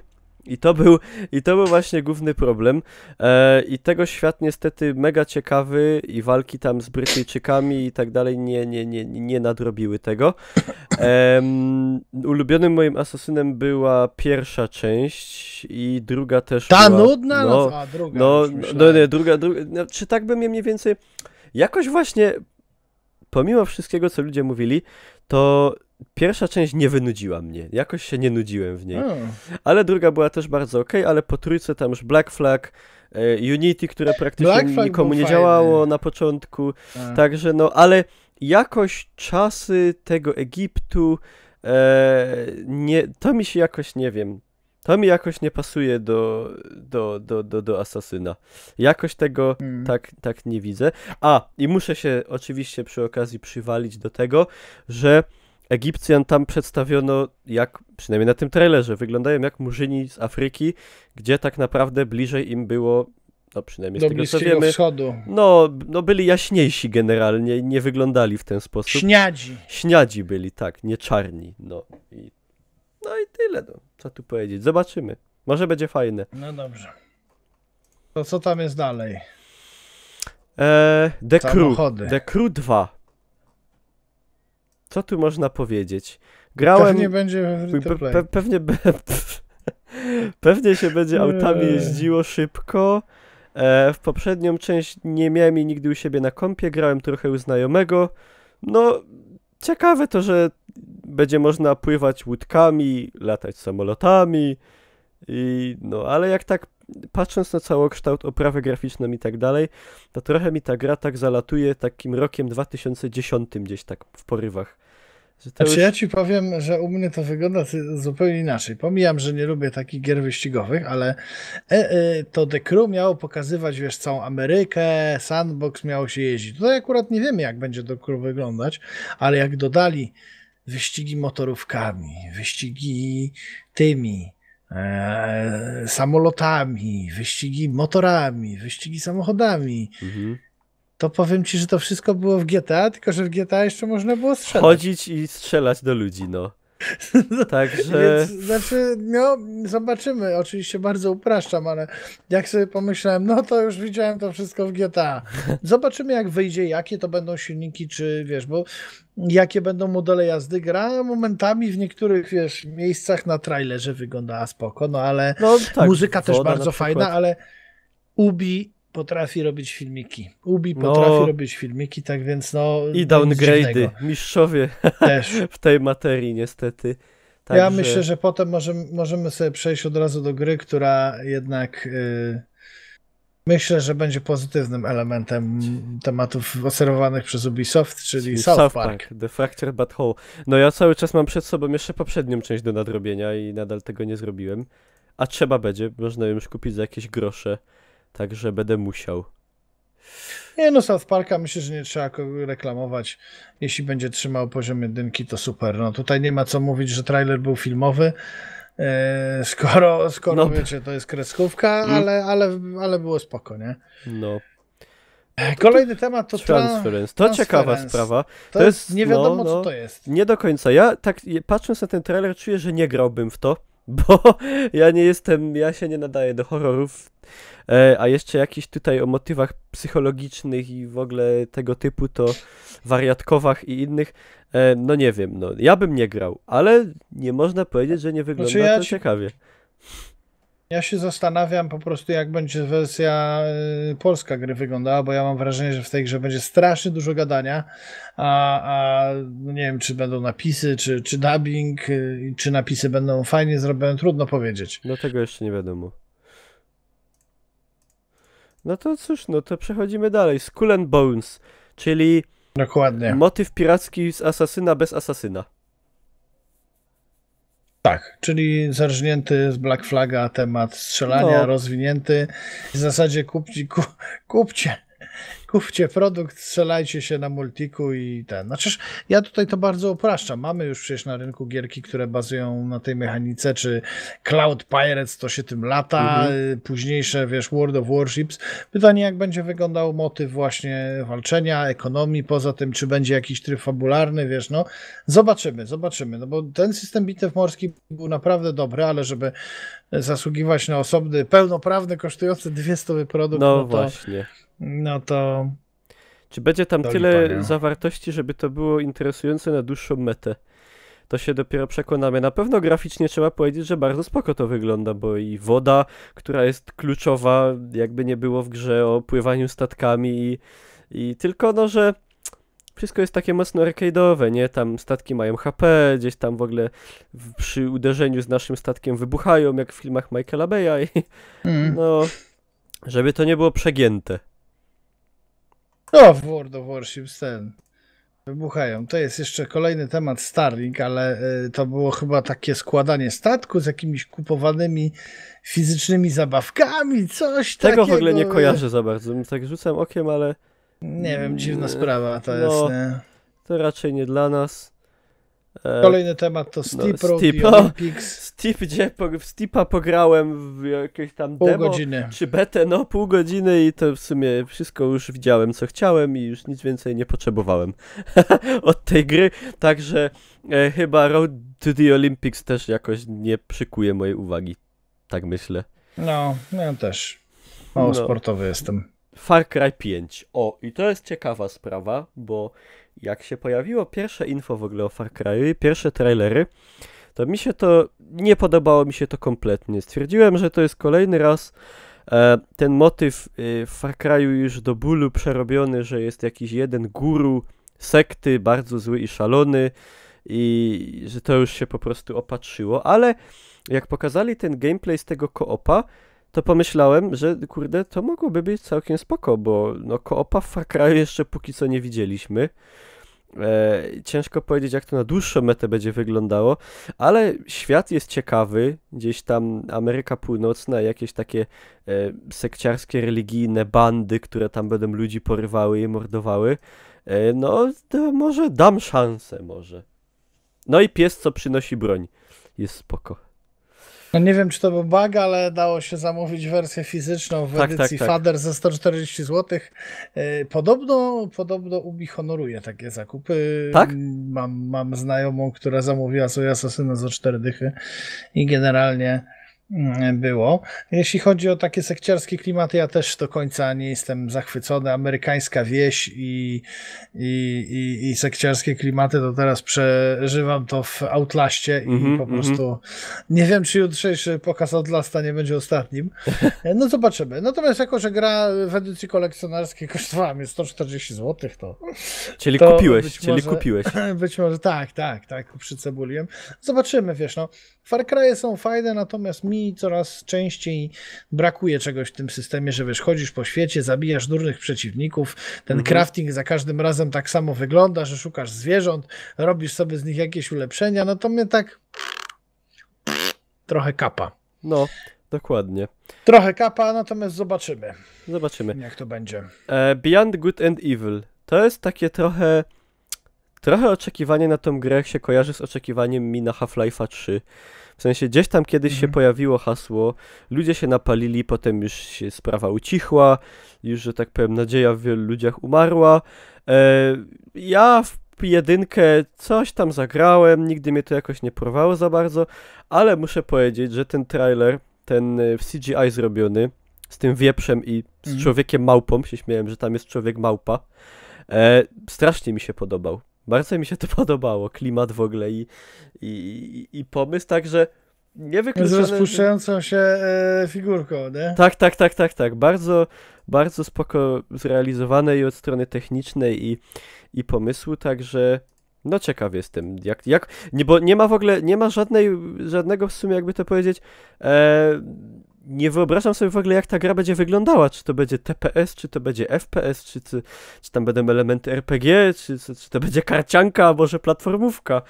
No, tu żartuję oczywiście, ale wiadomo, o co chodzi. No nie ma póki co jeszcze w tym momencie żadnego widoku na to, jak ta gra będzie w ogóle wyglądała. No, Także prędko bym się też jej nie oczekiwał. Ja No nie powiem wiem. coś strasznego, nie grałem w pierwszą część, może zagram w drugą, bo z tego co widziałem to był taki szał na to, że może spróbuję, że podobno bardzo wzruszające, no ale fajnie, skoro wypuszczają gry, na które ludzie czekają, to super, natomiast mam nadzieję, że będą trzymały poziom tego i dorównają tym oczekiwaniom, no bo tutaj już nie pierwszy raz byłaby sytuacja, kiedy taka gierka zawiodła Mhm. oczekiwania. No i co? I z tej konferencji to by było na tyle. No. Jeżeli ktoś ma jeszcze jakieś wnioski, coś takiego, to na czacie może się z nami podzielić. Nie oczekiwałem wiele po konferencji Ubisoftu. No co, Assassina i Far Cry'a to wiadomo, żeby się pojawił. No, gdzieś tak się łudziłem jeszcze trochę, że może powiedzą coś na temat, czy nowe Brothers in Arms jest w produkcji. Nie wiem, No, czy nie grałeś w powiedzieli. Brothers in Arms. Na pewno kojarzysz. Tak, To to jest- druga wojna, no, to wiesz, jest w taka ogóle ulubiona, strzelanka, ale z ale- fabułą. Tak, no. ale taka poważna, taka ciężka, poważna. No. I z ciekawym systemem takim tam dowodzenia podkomendnymi. Jedna z pierwszych w ogóle takich gier, gdzie to było takie mega proste, ale bardzo spoko zrealizowane. I właśnie od dużo lat już, bo kiedy wyszła ostatnia część, zaraz zobaczymy, czyli Hell's Highway, które też nie mogło bardzo przez długi czas wyjść i gra finalnie, która wyszła o 23 września 2008, czyli 10 lat za niedługo już będzie od premiery. Ja na nią bardzo długo czekałem, ona się bardzo zmieniła, miała wyglądać dużo lepiej. To, co się potem, co wyszło na koniec, nie do końca było tym, na co ja czekałem. Zakończenie tej gry jest takie, że no, sugeruje kolejną część, ale oprócz tego, że gdzieś tam 2 czy 3 lata temu padło gdzieś tam od pana Randy'ego Pitchforda z Gearboxu hasło, że nowa część powstaje, to nawet pół screenshota z prerenderowanego trailera póki co nie ujrzało światła dziennego, także nie wiem, czy tu jest w ogóle sens na jakiekolwiek oczekiwanie. No. No.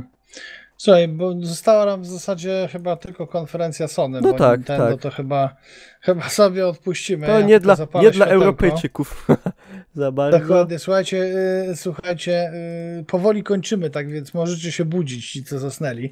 Poza tym tutaj widzę, że było małe narzekanie, ja przypominam, że nie ma przymusu, nikt was do foteli nie przykuwa, no i tyle, więc można przestać marudzić, jeśli kogoś nie interesują gry, no to cóż mogę poradzić, no takim trafem trafiliście na streamy o grach komputerowych, że tutaj czasami się o grach rozmawia, no. Wbrew Mam pozorom, nadzieję, że nie wbrew jest to pozorom. zaskoczenie. Wbrew pozorom, no.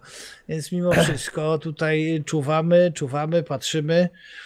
No Man's Sky Vol 2, no mam nadzieję, że chociaż naprawią jedynkę. W ogóle to witamy wszystkich staro i nowo przybyłych, bo my należymy do takich, którzy się zazwyczaj witają, ale że dzisiaj wyszedł taki temat podcastowy, to tak na spokojnie. Trzymaj się, Susło. No, to dzień dobry, witam nowo i staro przybyłych, spokojnie, ostatnie gry. Gdzie? Na razie opowiadam, Adriano, natomiast jak chcesz się powymądrzać, no to co mogę ci powiedzieć? No, tutaj już przeczytałem, w sumie to nie mówiłem, no cóż mogę ci powiedzieć, jak ci się nie podoba, to nikt cię tutaj nie trzyma, naprawdę, przyjacielu, jak masz mi tutaj marudzić, no. Wiesz, no to nie ma sensu, żebyś się męczył. Ja myślę, że za jakieś półgodzinne skończymy omawiać. Jeśli koniecznie musisz zobaczyć gameplay i słuchanie o grach cię męczy, to naprawdę cię nie zmuszam. Ja chciałem powiedzieć, do tego, że ja żeby tu siedzieć. bardzo przepraszam, jeżeli ktoś się męczy. Bardzo mi jest przykro z tego powodu. Kajam się. No i co Zostawcie subskrypcję i zostawcie suba i możecie lecieć. No. Dokładnie. Nic Cześć, o kodzie. Luzak, było, Nie, no już powiemy o kodzie. O, kodzie Bewex w ogóle u mnie opowiemy, bo- zasubskrybował. Ja bardzo dziękuję. Ja tutaj alerty powyłączane, bo w ogóle popadały systemy. Streamlabs spadł i się nie wyświetlają ani followy, ani suby, ani nic się nie wyświetla, ani donaty. Także jeżeli Ło. ktoś zarzuca, a ja nie widzę, to bardzo dziękuję za wszystkie followy, donaty, suby. Wybaczcie, ale no to jest niezależne ode mnie. Tak, no to co? No to Sony, panie kolego. Ja tu Czekaj, sobie... Sony w zasadzie to tam najwięcej powiedziało o Call of Duty. I Tak, był tak, też tak, przecież tak. trailerek, więc tutaj na Halo? Jesteś O, jeszcze? dobra. Czy już zasnąłeś? Coś przerwało A. nam. A bo to czasami przerywa, ci powiem. No, No. To klikamy, czekajcie, jeszcze światło zapalę, bo jest ciemno. A ja wolę przy świetle.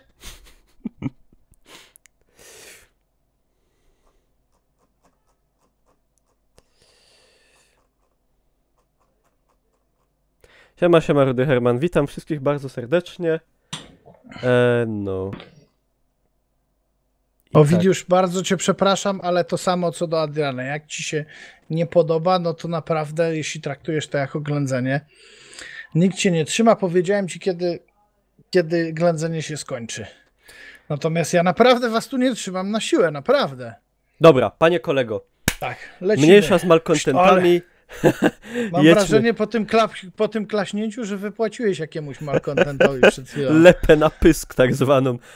Dobra, No, tak w skrócie. Konferencja Sony. To była najbardziej przeze mnie oczekiwana konferencja i oczywiście głównie z kuli Call of Duty, bo jakby go tam nie było, to bym pewnie na nią nie czekał.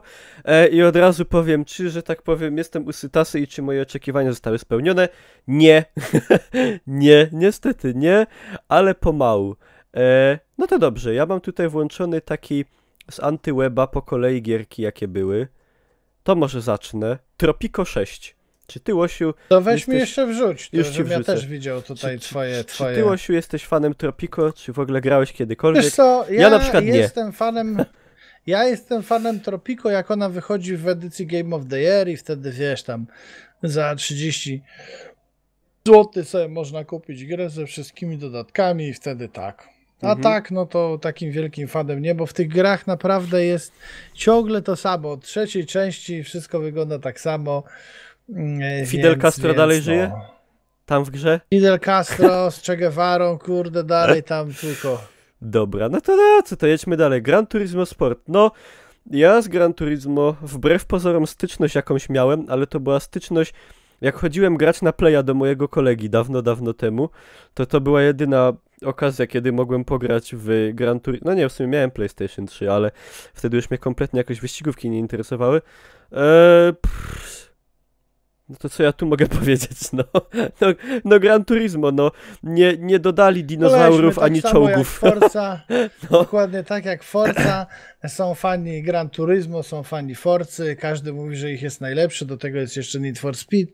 Kto lubi motory, w sensie silniki i sobie pojeździ, to na pewno sobie pojeździ.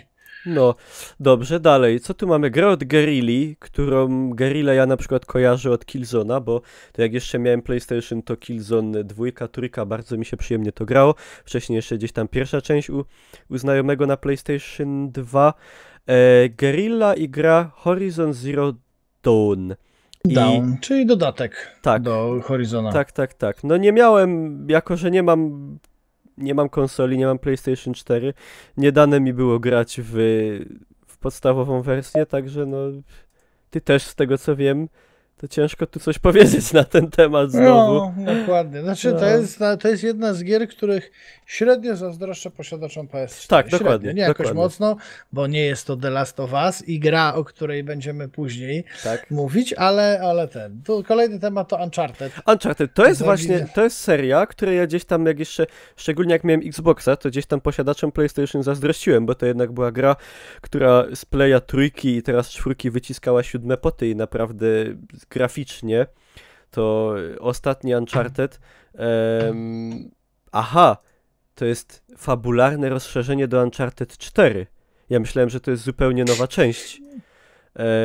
Ale mniejsza. No w każdym razie graficznie widziałem to, miałem okazję w to pograć. To robi miazgę. Także szacunek, że wycisnęli po prostu z Playa 4 7 poty. Chciałbym, żeby więcej było gier tak wyglądających i no, to jest gra, którą chętnie bym zobaczył na PC-cie i ograł na pewno. No, także szkoda, że się tak nie stanie. No ja Uncharted to powiem tylko tyle, że nie grałem i na razie się nie zanosi, żebym zagrał. No dobrze, no to jedźmy dalej. Days Gone, czyli kolejne tutaj podejście do tematu zombie, właśnie. Ale podejście do tematu takie poważne, z tego przynajmniej co widać. Tylko ja bym to, nie wiem, w ogóle z The Last of Us mi się to kojarzy. Szczególnie jak tam była ta scena, że tam jeden z tych bandytów go trzyma, drugi go bije, on się próbuje wyrywać i tak dalej. Jakoś tak i oprawą graficzną też kojarzy mi się to z The Last of Us. No spoko wygląda, tylko że ja bym to widział w formie jakiegoś albo koopa, albo jakiegoś w ogóle Battle Royale, czy coś takiego. Nie wiem, jak ty się zapatrujesz. Wiesz co, no ja póki co tam nie było nic więcej podane, że to niż to, że będą skradankowe elementy. No tak. Czyli no The Last of Us też miały takie elementy Tak. skradankowe. Pytanie, no jak to będzie wyglądać, tylko no z drugiej strony, nie, to już w zasadzie z trzeciej strony. Zagramy w tym roku tylko na PlayStation 4, czyli czas pożyczyć playkę, ale no mi się nie podoba taki temat, że ciągle są te ekskluzywy. No, ale no cóż, no jestem na PC-cie, no to oni też mogą płakać, że nie grają w gierki z PC-ta, nie? Dokładnie. Natomiast fajnie, że znaczy liczę na kolejną zombiakową akcję, co najmniej w stylu The Last of Us. Dobrych gier w tej materii nigdy, w tej tematyce nigdy za dużo, także okej. Knak, nie wiem. Nie wiem, co tutaj mam powiedzieć, no. No nic, nie mów, bo nie musimy przecież wszystkiego omawiać Sony, tylko na PlayStation 4. Knak. No, dobra, Call of Duty. I teraz Call of Duty. Ja nagrałem dzisiaj o tym 15-minutowego, 2 vlogi w sumie nagrałem. Najpierw o tym, co mi nie pasi. O, panie! I nagrałem 2 vlogi, tak. Najpierw to, że nie ma swastyk, tylko są jakieś krzyże w ogóle, a potem jak się okazało, że będą w hurtowej... A nie wiem, czy widzieliście? No. W Wolfensteinie były swastyki. Były, tam z tym problemu nie mają. Na pewno nie będzie swastyk w tej wersji, która wyjdzie w Niemczech, bo tam te ich prawo na tym punkcie jest chore. Tak, ale tutaj już w ogóle usunęli, nie? Tak, ale tam oni robią po prostu osobną wersję na rynek niemiecki, bo to jest kwestia podmienienia paru tekstur i nie ma problemu. Tutaj swastyki usunięto w ogóle. I uzasadnienie było takie, że nie chcieli urazić i jednocześnie uhonorować wszystkie ofiary nazizmu. I tutaj, no, nie wiem, co to jest Znaczy, słuchaj, powiem ci tak, znaczy jest to jakieś wytłumaczenie, natomiast jeśli się robi grę historyczną, no właśnie, o takich czasach, gdzie wszyscy wiemy i wiesz, i ciągle są bronie z tej epoki, ciągle są hełmy, ciągle są żołnierze, chociaż to też nie do końca. No właśnie. To też nie do końca. To wydaje mi się, że taki zabieg to jest trochę przerost formy nad treścią. No, moim zdaniem to trochę lipa. No a tutaj jest hasło na czacie, że w kampanii będą. No jeżeli w kampanii będą, a w multi nie będą, to według mnie to jest jeszcze idiotyczniejsze.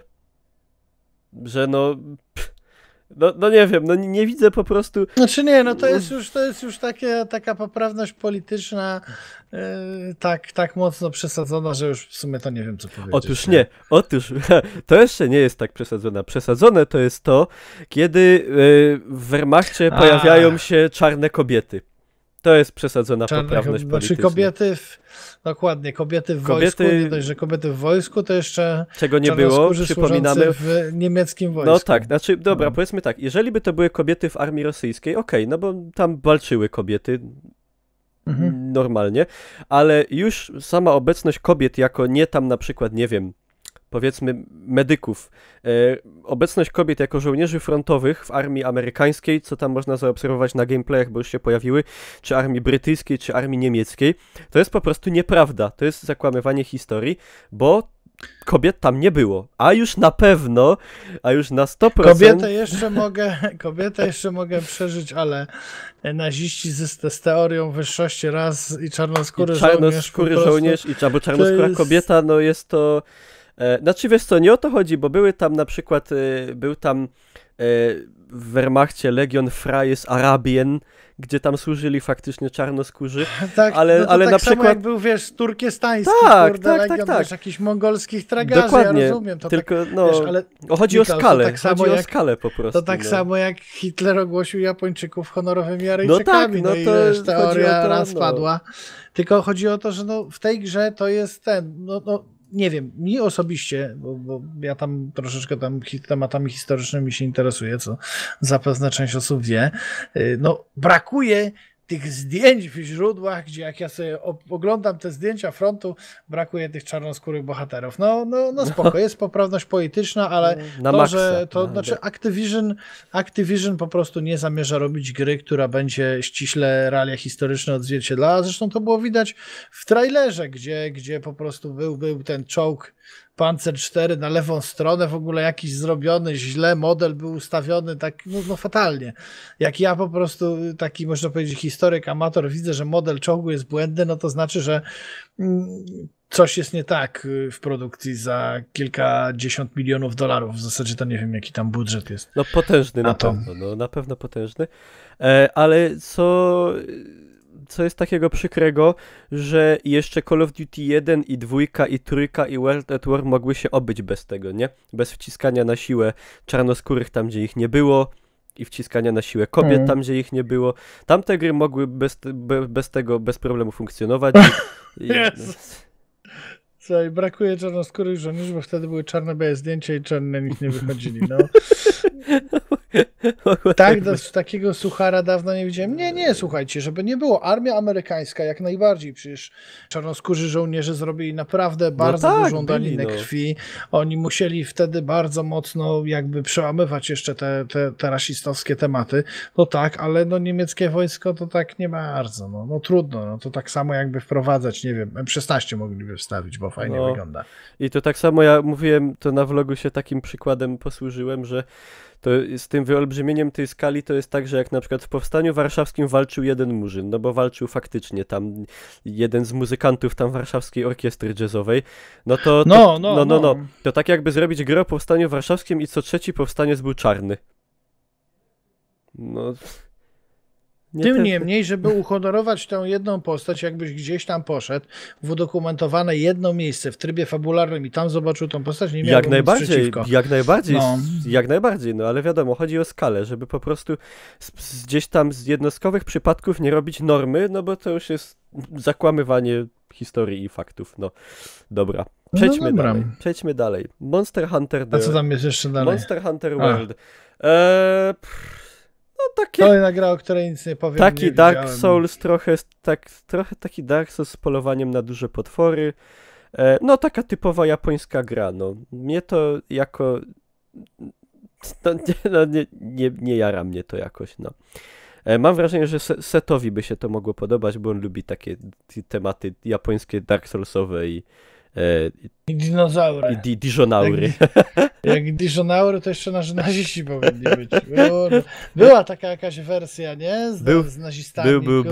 I tymi dinozaurami. No, ale to nie kojarzę tego. Znaczy pamiętam tylko, że było, ale jak się nazywa, to nie kojarzę. Dobra. No i plus oczywiście potem Skyrim na PlayStation VR, no to w sumie mówili. Nic dziwnego. Tak mi się wydaje, że znaczy fajnie, że te gry wychodzą, natomiast ja szczerze mówiąc wolałbym to widzieć nieco inaczej. Wychodzi Elder Scrolls 6. Nowa gra, która również będzie dostępna na PlayStation VR. To by było dobre. To tak. A to jest takie znowu, no tak jak już mówiłem, odkopywanie takie trupów trochę. O Inpatient mówiliśmy, Bravo Team, Bravo Team bo to wygląda, właśnie takich gier na VR-a brakuje, gdzieś takich pełnokrwistych FPS-ów.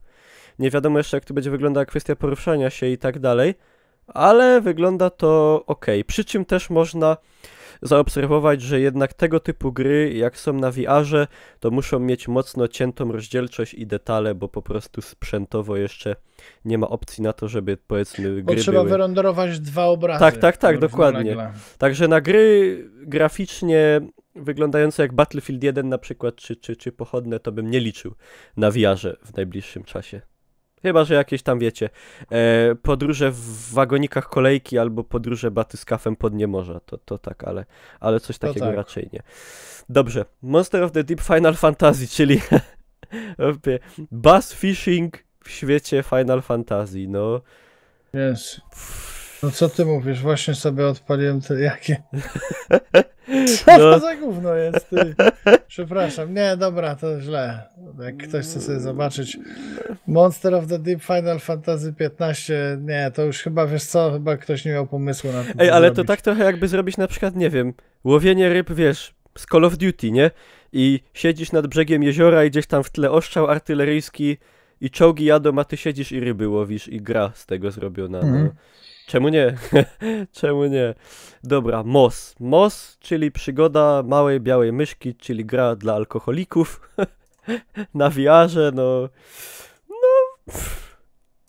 Co tu można powiedzieć poza tym, że jest to gra o małej białej myszce? Dobra, panie. Mała biała myszka, kurde, muszę się napić. No, jeśli chodzi o temat VR-ek, no to tutaj jeszcze Superhot trafi też na PlayStation VR, no to nic nowego. Superhota, żeście oglądali, u mnie na pewno, u Mikołaja chyba też, tak? Tak, u mnie też był. U mnie też. No. God of War. No To akurat zazdroszczę tej gry PlayStation, bo no.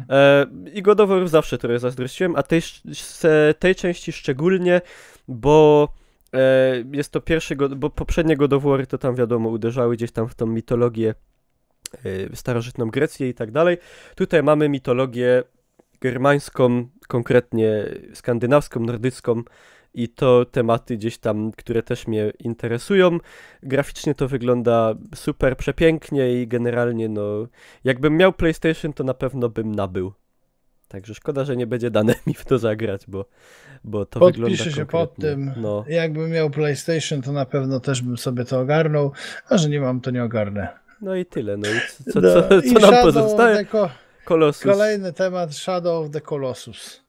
To jest w ogóle odświeżona, to jest remaster, ale taki pełną gębą można powiedzieć, bo ja Shadow of Colossus gdzieś tam trochę coś tam miałem z tym kontakt na PlayStation 2 z oryginałem, no to tu naprawdę widać, że to nie jest tylko podciągnięte do tego mitycznego 4K 60 FPS-ów, tylko że faktycznie gra jest przerobiona na nowym silniku graficznym i też na pewno jakbym miał konsolę, to bym się tym zainteresował, ale nie mam.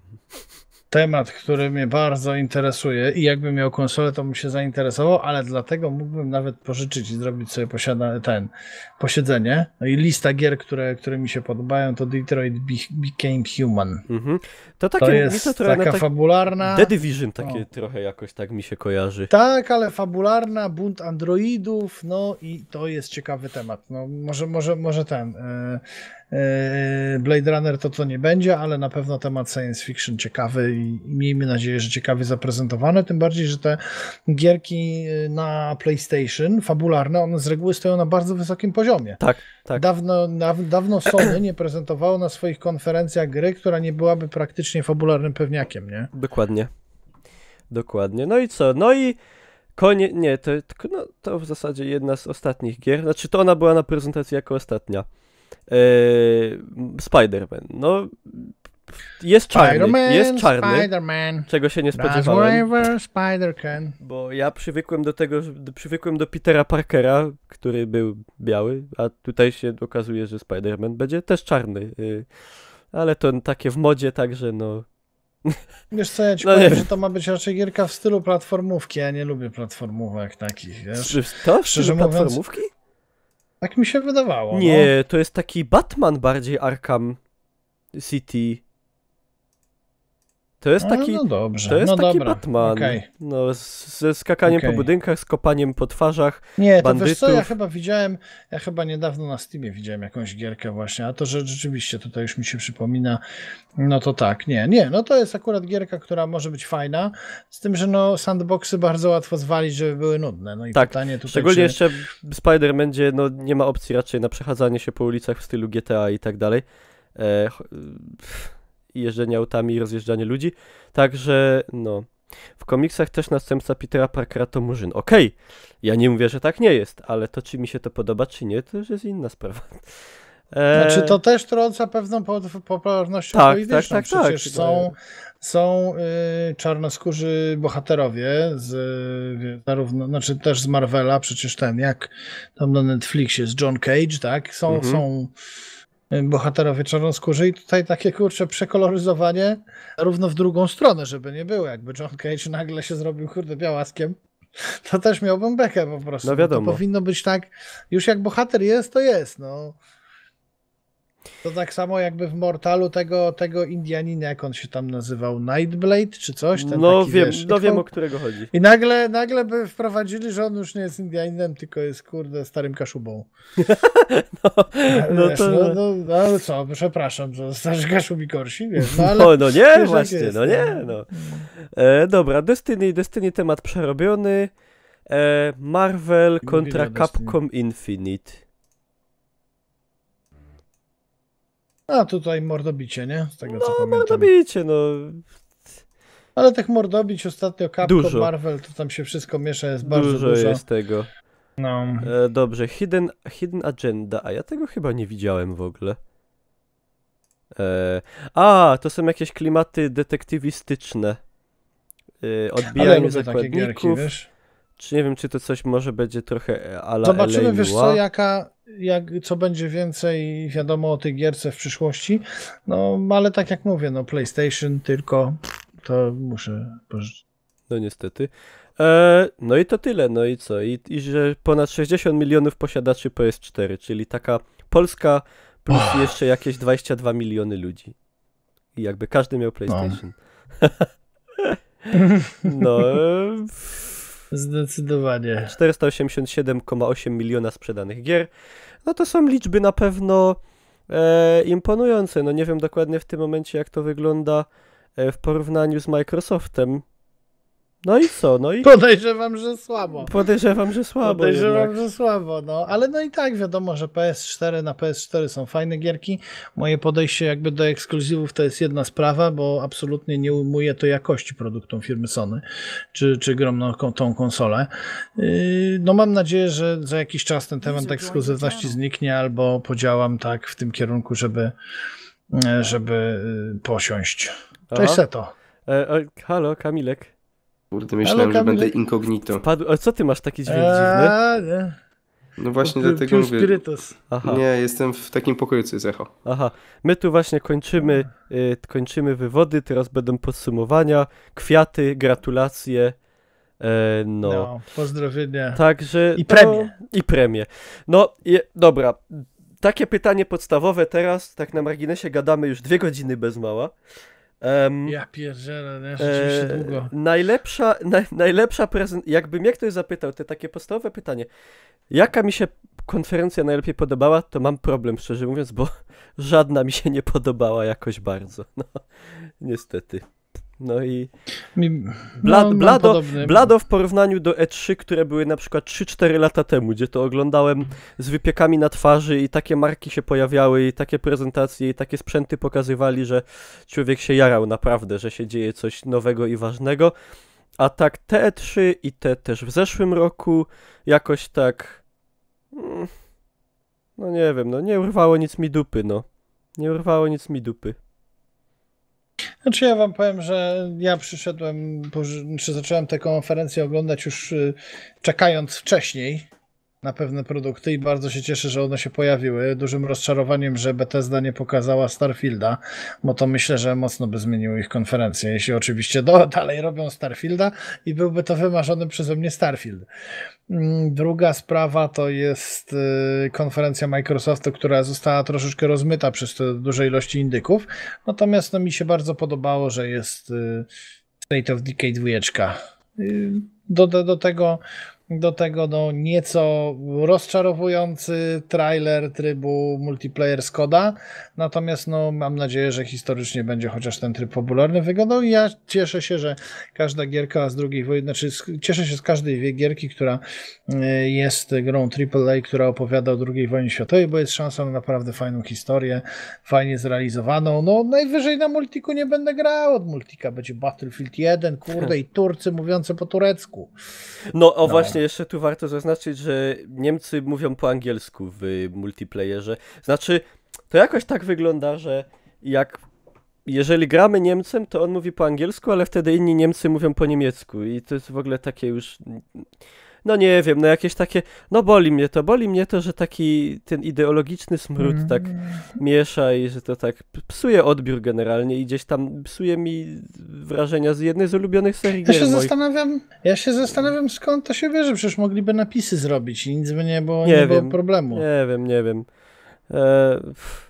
Aha, że to tylko announcer. Najlepsza konferencja Microsoft, bo wszystkie gry wychodzą na PC. No i tak. Zdecydowanie.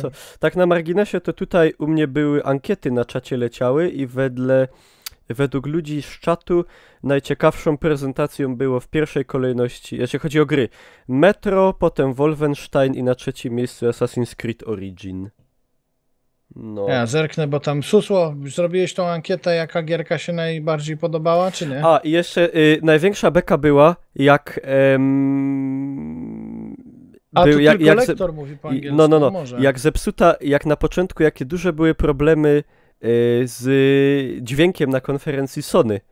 W ogóle ja już myślałem, że tak będzie cały czas, znaczy na Twitchu, na YouTubie tego nie było, na Twitchu ktoś źle po prostu przełączył kanały dźwiękowe i przez pierwsze kilka tych gier pokazanych było tak, że było widać ekran z gry, ale dźwięk leciał z sali, z mikrofonów na sali i było słychać, wiesz, dźwięk z ekranu tego z takim pogłosem i tam, wiesz, spamowali na czacie ludzie tam sound, nie, i tam bekę ciśli i dopiero gdzieś tam po 15 minutach ktoś to poprawił, no, także na pewno po premii komuś tam poszło. No. No dobra, to ja myślę. No, słuchaj, myślę, że to jest chyba dobry temat, żeby skończyć. Chyba, że Seto jeszcze powie, co mu się tam podobało, albo nie. Kamilek, powiedz coś. Ja nie wiem, czy ja chcę się wypowiadać w takim echo. Nie, no powiedz. Słuchajcie, Seto po prostu jedzie właśnie pociągiem do Elbląga, bo jest Elbląski Festiwal Piwa. Elbląski Festiwal Piwa po tej degustacji i tak jakoś jak na pociąg TLK. I żubra tam ponoć leją, to Kamil pojechał. Tak, no właśnie, żubra za darmo. No to Kamil, no to jakieś jeszcze 3 grosze od ciebie. Znaczy to jest dramat, no, to jest kurde dramat. State of Decay to dramat, bo zaraz do ciebie pojadę, kurde. Ja myślę, że dużo powiedzieliśmy gdzieś tam na zakończeniu właśnie podczas tych naszych streamów, ale no jestem strasznie rozczarowany tym, że nie było The Last of Us, nie było nic od From Software jako fan oczywiście Dark Soulsów, no ale jednak uratowało to z mojej perspektywy oczywiście Spider-Man, South Park czy Dragon Ball, jako też gdzieś tam fan, prawda? Takie powrót do starej bijatyki w stylu właśnie tym takim powiedzmy 2D, nie? Niż to, co mieliśmy ostatnio, jeżeli chodzi o Xenoversy. No i to tyle. No bo ja nie jestem jakoś, wiesz co, nie jestem fanem, bo tam ludzie mówią o między innymi tych antemach, tak? Nie pamiętam dokładnie, jak to się wymawia. No, w każdym razie ja jestem sceptycznie nastawiony, bo nie wiem, czy ta gra może faktycznie tak dobrze wyglądać, czy to jest wszystko oskryptowane tylko i wyłącznie pod pokaz, nie? No i cóż, ale wiesz, to tak jak z każdym początkiem, trailer, póki nie zobaczysz gameplaya, to trudno powiedzieć, nie, jak to wyjdzie. Ale i dlatego też tym bardziej jestem zawiedziony jeszcze tym pokazem Call of Duty, bo Call of Duty przeważnie było na E3 pokazywane jako po prostu był puszczony fragment gameplayu gdzieś tam z kampanii i po prostu ktoś tam sobie grał, no i nie było to oszukane, w sensie to nie była prerenderowana scena ani nic takiego i czegoś takiego się tu spodziewałem, a tu tak wyszło, tak sobie, tak średnio bym powiedział. No. Dokładnie. No. Czy ty chcesz, Dawid, jeszcze chcesz dodać na koniec? A to o czym żeście? Aha, całe żeście przegadali? Tak. Kończymy. No czekaj, ja tylko rzucę tutaj temat. Cześć Mauritius. Wypełnijcie ankietkę, która jest na czacie czaty. Gorąca prośba. Udzielam głosu Dawidkowi, proszę. Aha, no to odnośnie E3, co ja mogę powiedzieć? No tylko Kamilek ma konsolę, więc pewnie dużo tytułów, tak jak było gadane, czy też nie, bo nie wiem, bo przyszedłem przed chwilą do domu. No wygląda dla nas tak, wygląda fajnie, ale nie mamy konsoli, ale z racji tego, że wygląda to fajnie, to myślę, że taki powiedzmy dylemat pomiędzy kupieniem Xboxa czy PlayStation, tutaj będzie jakoś łatwiej ogarnąć ten temat, łatwiej decyzję podjąć, bo ja na przykład w tym roku planuję kupić konsolę, tylko teraz się zastanawiam, czy dla ekskluzywów Sony, czy ze względu na powiedzmy nową generację Xboxa, nie? I teraz jest kwestia taka, ja widziałem na Sony dużo więcej ekskluzywów, które na pewno by mnie zachęciły do 4.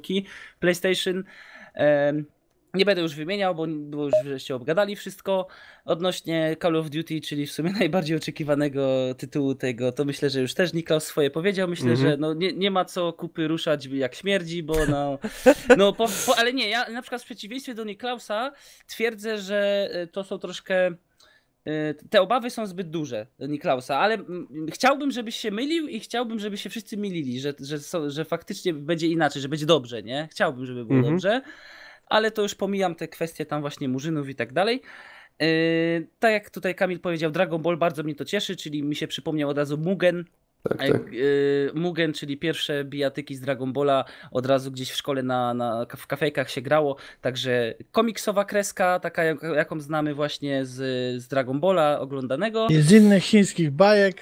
A ta gierka o zombie, to nie wiem co o niej sądzić, bo mnie zdziwiło, że chcą ludzie jeszcze robić gry o zombie, więc myślałem, że to już jest przeżytek. Odnośnie innych konferencji Nintendo w ogóle nie oglądałem, bo tam jest za dużo gier, które w sumie nas w Europie nie interesują, albo takich, nam się to wydaje głupkowate. Także też pominęliśmy ją. Tak, I co? Bardzo mi się podobał ten Anthem. Nie wiadomo, jak to będzie wyglądało i jestem pełen podziwu, że oni pokazują zarówno Anthem, jak i nie pamiętam teraz druga gra, gdzie chyba Destiny też, było tak pokazane pięknie, że to niby był gameplay, ale to był właśnie taki prerenderowany gameplay, specjalny, bez chuda, bez wszystkiego. I jak to pięknie wygląda, jak na przykład w pewnym momencie mówisz, potrzebuję party, i nagle ci się pojawiają tak z nieba 3 graczy bez oczekiwania i oni już gadają do ciebie, okej, let's go, nie? Rozumiesz, o co chodzi. I to mnie śmieszy, jak oni po prostu chcą upiększyć po prostu te pierwsze wrażenia, pokazać, że one są takie wspaniałe w tej grze, a dobrze wiemy, że pewnie będzie loading i tak dalej. Dobra, więc generalnie ja najbardziej czekam na co? Czekam na te Destiny 2. Nie grałem w jedynkę, ale z racji tego, że ona będzie na komputerze, co dziwne, bo jedynka była na PlayStation, dodatkowo w aplikacji blizzardowskiej, bo to jest tak jakby, bo to jest Activision, tak, jest to Blizzard, Sony i tak dalej i to będzie na tej aplikacji, co się odpala Diablo, czyli to się Battle.net nazywało, teraz to już się Blizzard nazywa ta aplikacja, więc tylko cena odstrasza, 69 euro na konsolę, 59 edycja podstawowa na komputer. Czyli jakieś 250 zł można się spodziewać. Tak. A jest najdroższa wersja, nie kolekcjonerska, tylko ze wszystkimi DLC-kami i coś i ona kosztuje chyba 89 euro. Ceny były takie chyba też w przypadku pierwszej części, z tego co pamiętam. No ale powinni zaokrąglić już co tam 89? Bez sensu, nie?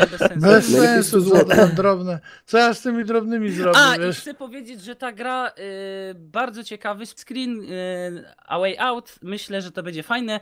Jestem ciekaw, czy to będzie szło, bo mówili, że w multi będzie szło grać, ale też będzie w multi split screen i myślę, że to by była fajna opcja dla nas wszystkich, gdybyśmy między sobą chcieli pograć. No i tyle. Reszta gier była omówiona, więc generalnie powiem, że jest kilka gier ciekawych. Myślę, że tak zdecydowana większość uważa, że te E3 nie miało takiej petardy, nie miało takiego szału i generalnie tak jak to człowiek teraz tak spojrzy na to już po tych wszystkich livestreamach, to sobie tak pomyśli, to fajne E3. Nie oberwało dupy, Jeszcze Beyond Good and Evil, bo właśnie ktoś mi przypomniał, tak oczywiście tych wszystkich tytułów gdzieś tam nie spamiętałem, ale faktycznie też zrobiło wrażenie, że wydają po 14 latach kolejną część i ona wygląda naprawdę dobrze. Ale naprawdę... Ale czekaj, Kamil, to jest tak jakbyś zobaczył to trailer Wiedźmina stary. Nikt nie ma pojęcia, jak ona będzie wyglądać. Nie chodzi mi o to, że ona wygląda dobrze na zasadzie gameplayu, bo gameplayu nie zobaczyliśmy, tylko chodzi mi o to, jak został przedstawiony ten trailer, więc spodziewam się naprawdę dobrej był przygody. Super, to mówiliśmy, on był świetny, naprawdę. Ja w ogóle nie byłem tą grą nigdy zainteresowany, a ten trailer z tym CGI mi się mega podobał. Mi się wydaje, że wygrał jako trailer. Najlepszy trailer, bo on był graficznie piękny i był humorystyczny. Tak. I człowiek małpa był. Ja o tej grze w życiu nie słyszałem, ale w ciągu 10-15 sekund ja już pokochałem tą postać, bo miały swoje charaktery, mają swoją jakieś takie zajebiste... No i ja już po prostu ich lubię, nie? To jest 15 sekund i to już wystarczy, stary. To już mi wystarczy. Już ta muzyka potem taka jamańska 15 tutaj. 15 sekund i Bąkolowi wystarczy, dziewczyn, zapamiętajcie to. Dobra, mordo. No, no Dobra, ja już swoje powiedziałem. Przyznaj, to było dobre. O kurde. No i cóż, Dobra. no to tyle, no. Coś No to więcej tyle. dodać. 15 Zamykamy. sekund. Tym humorystycznym akcentem proponuję zamknąć te posiedzenie. Byłem ja, czyli Niklaus, był Łosiu, byli też pod koniec Kamil Seto, był Dawid Ja. Bąkol i cóż, i 2 Kawałek godziny sprzedać. gadania. No to co, No. cięcie.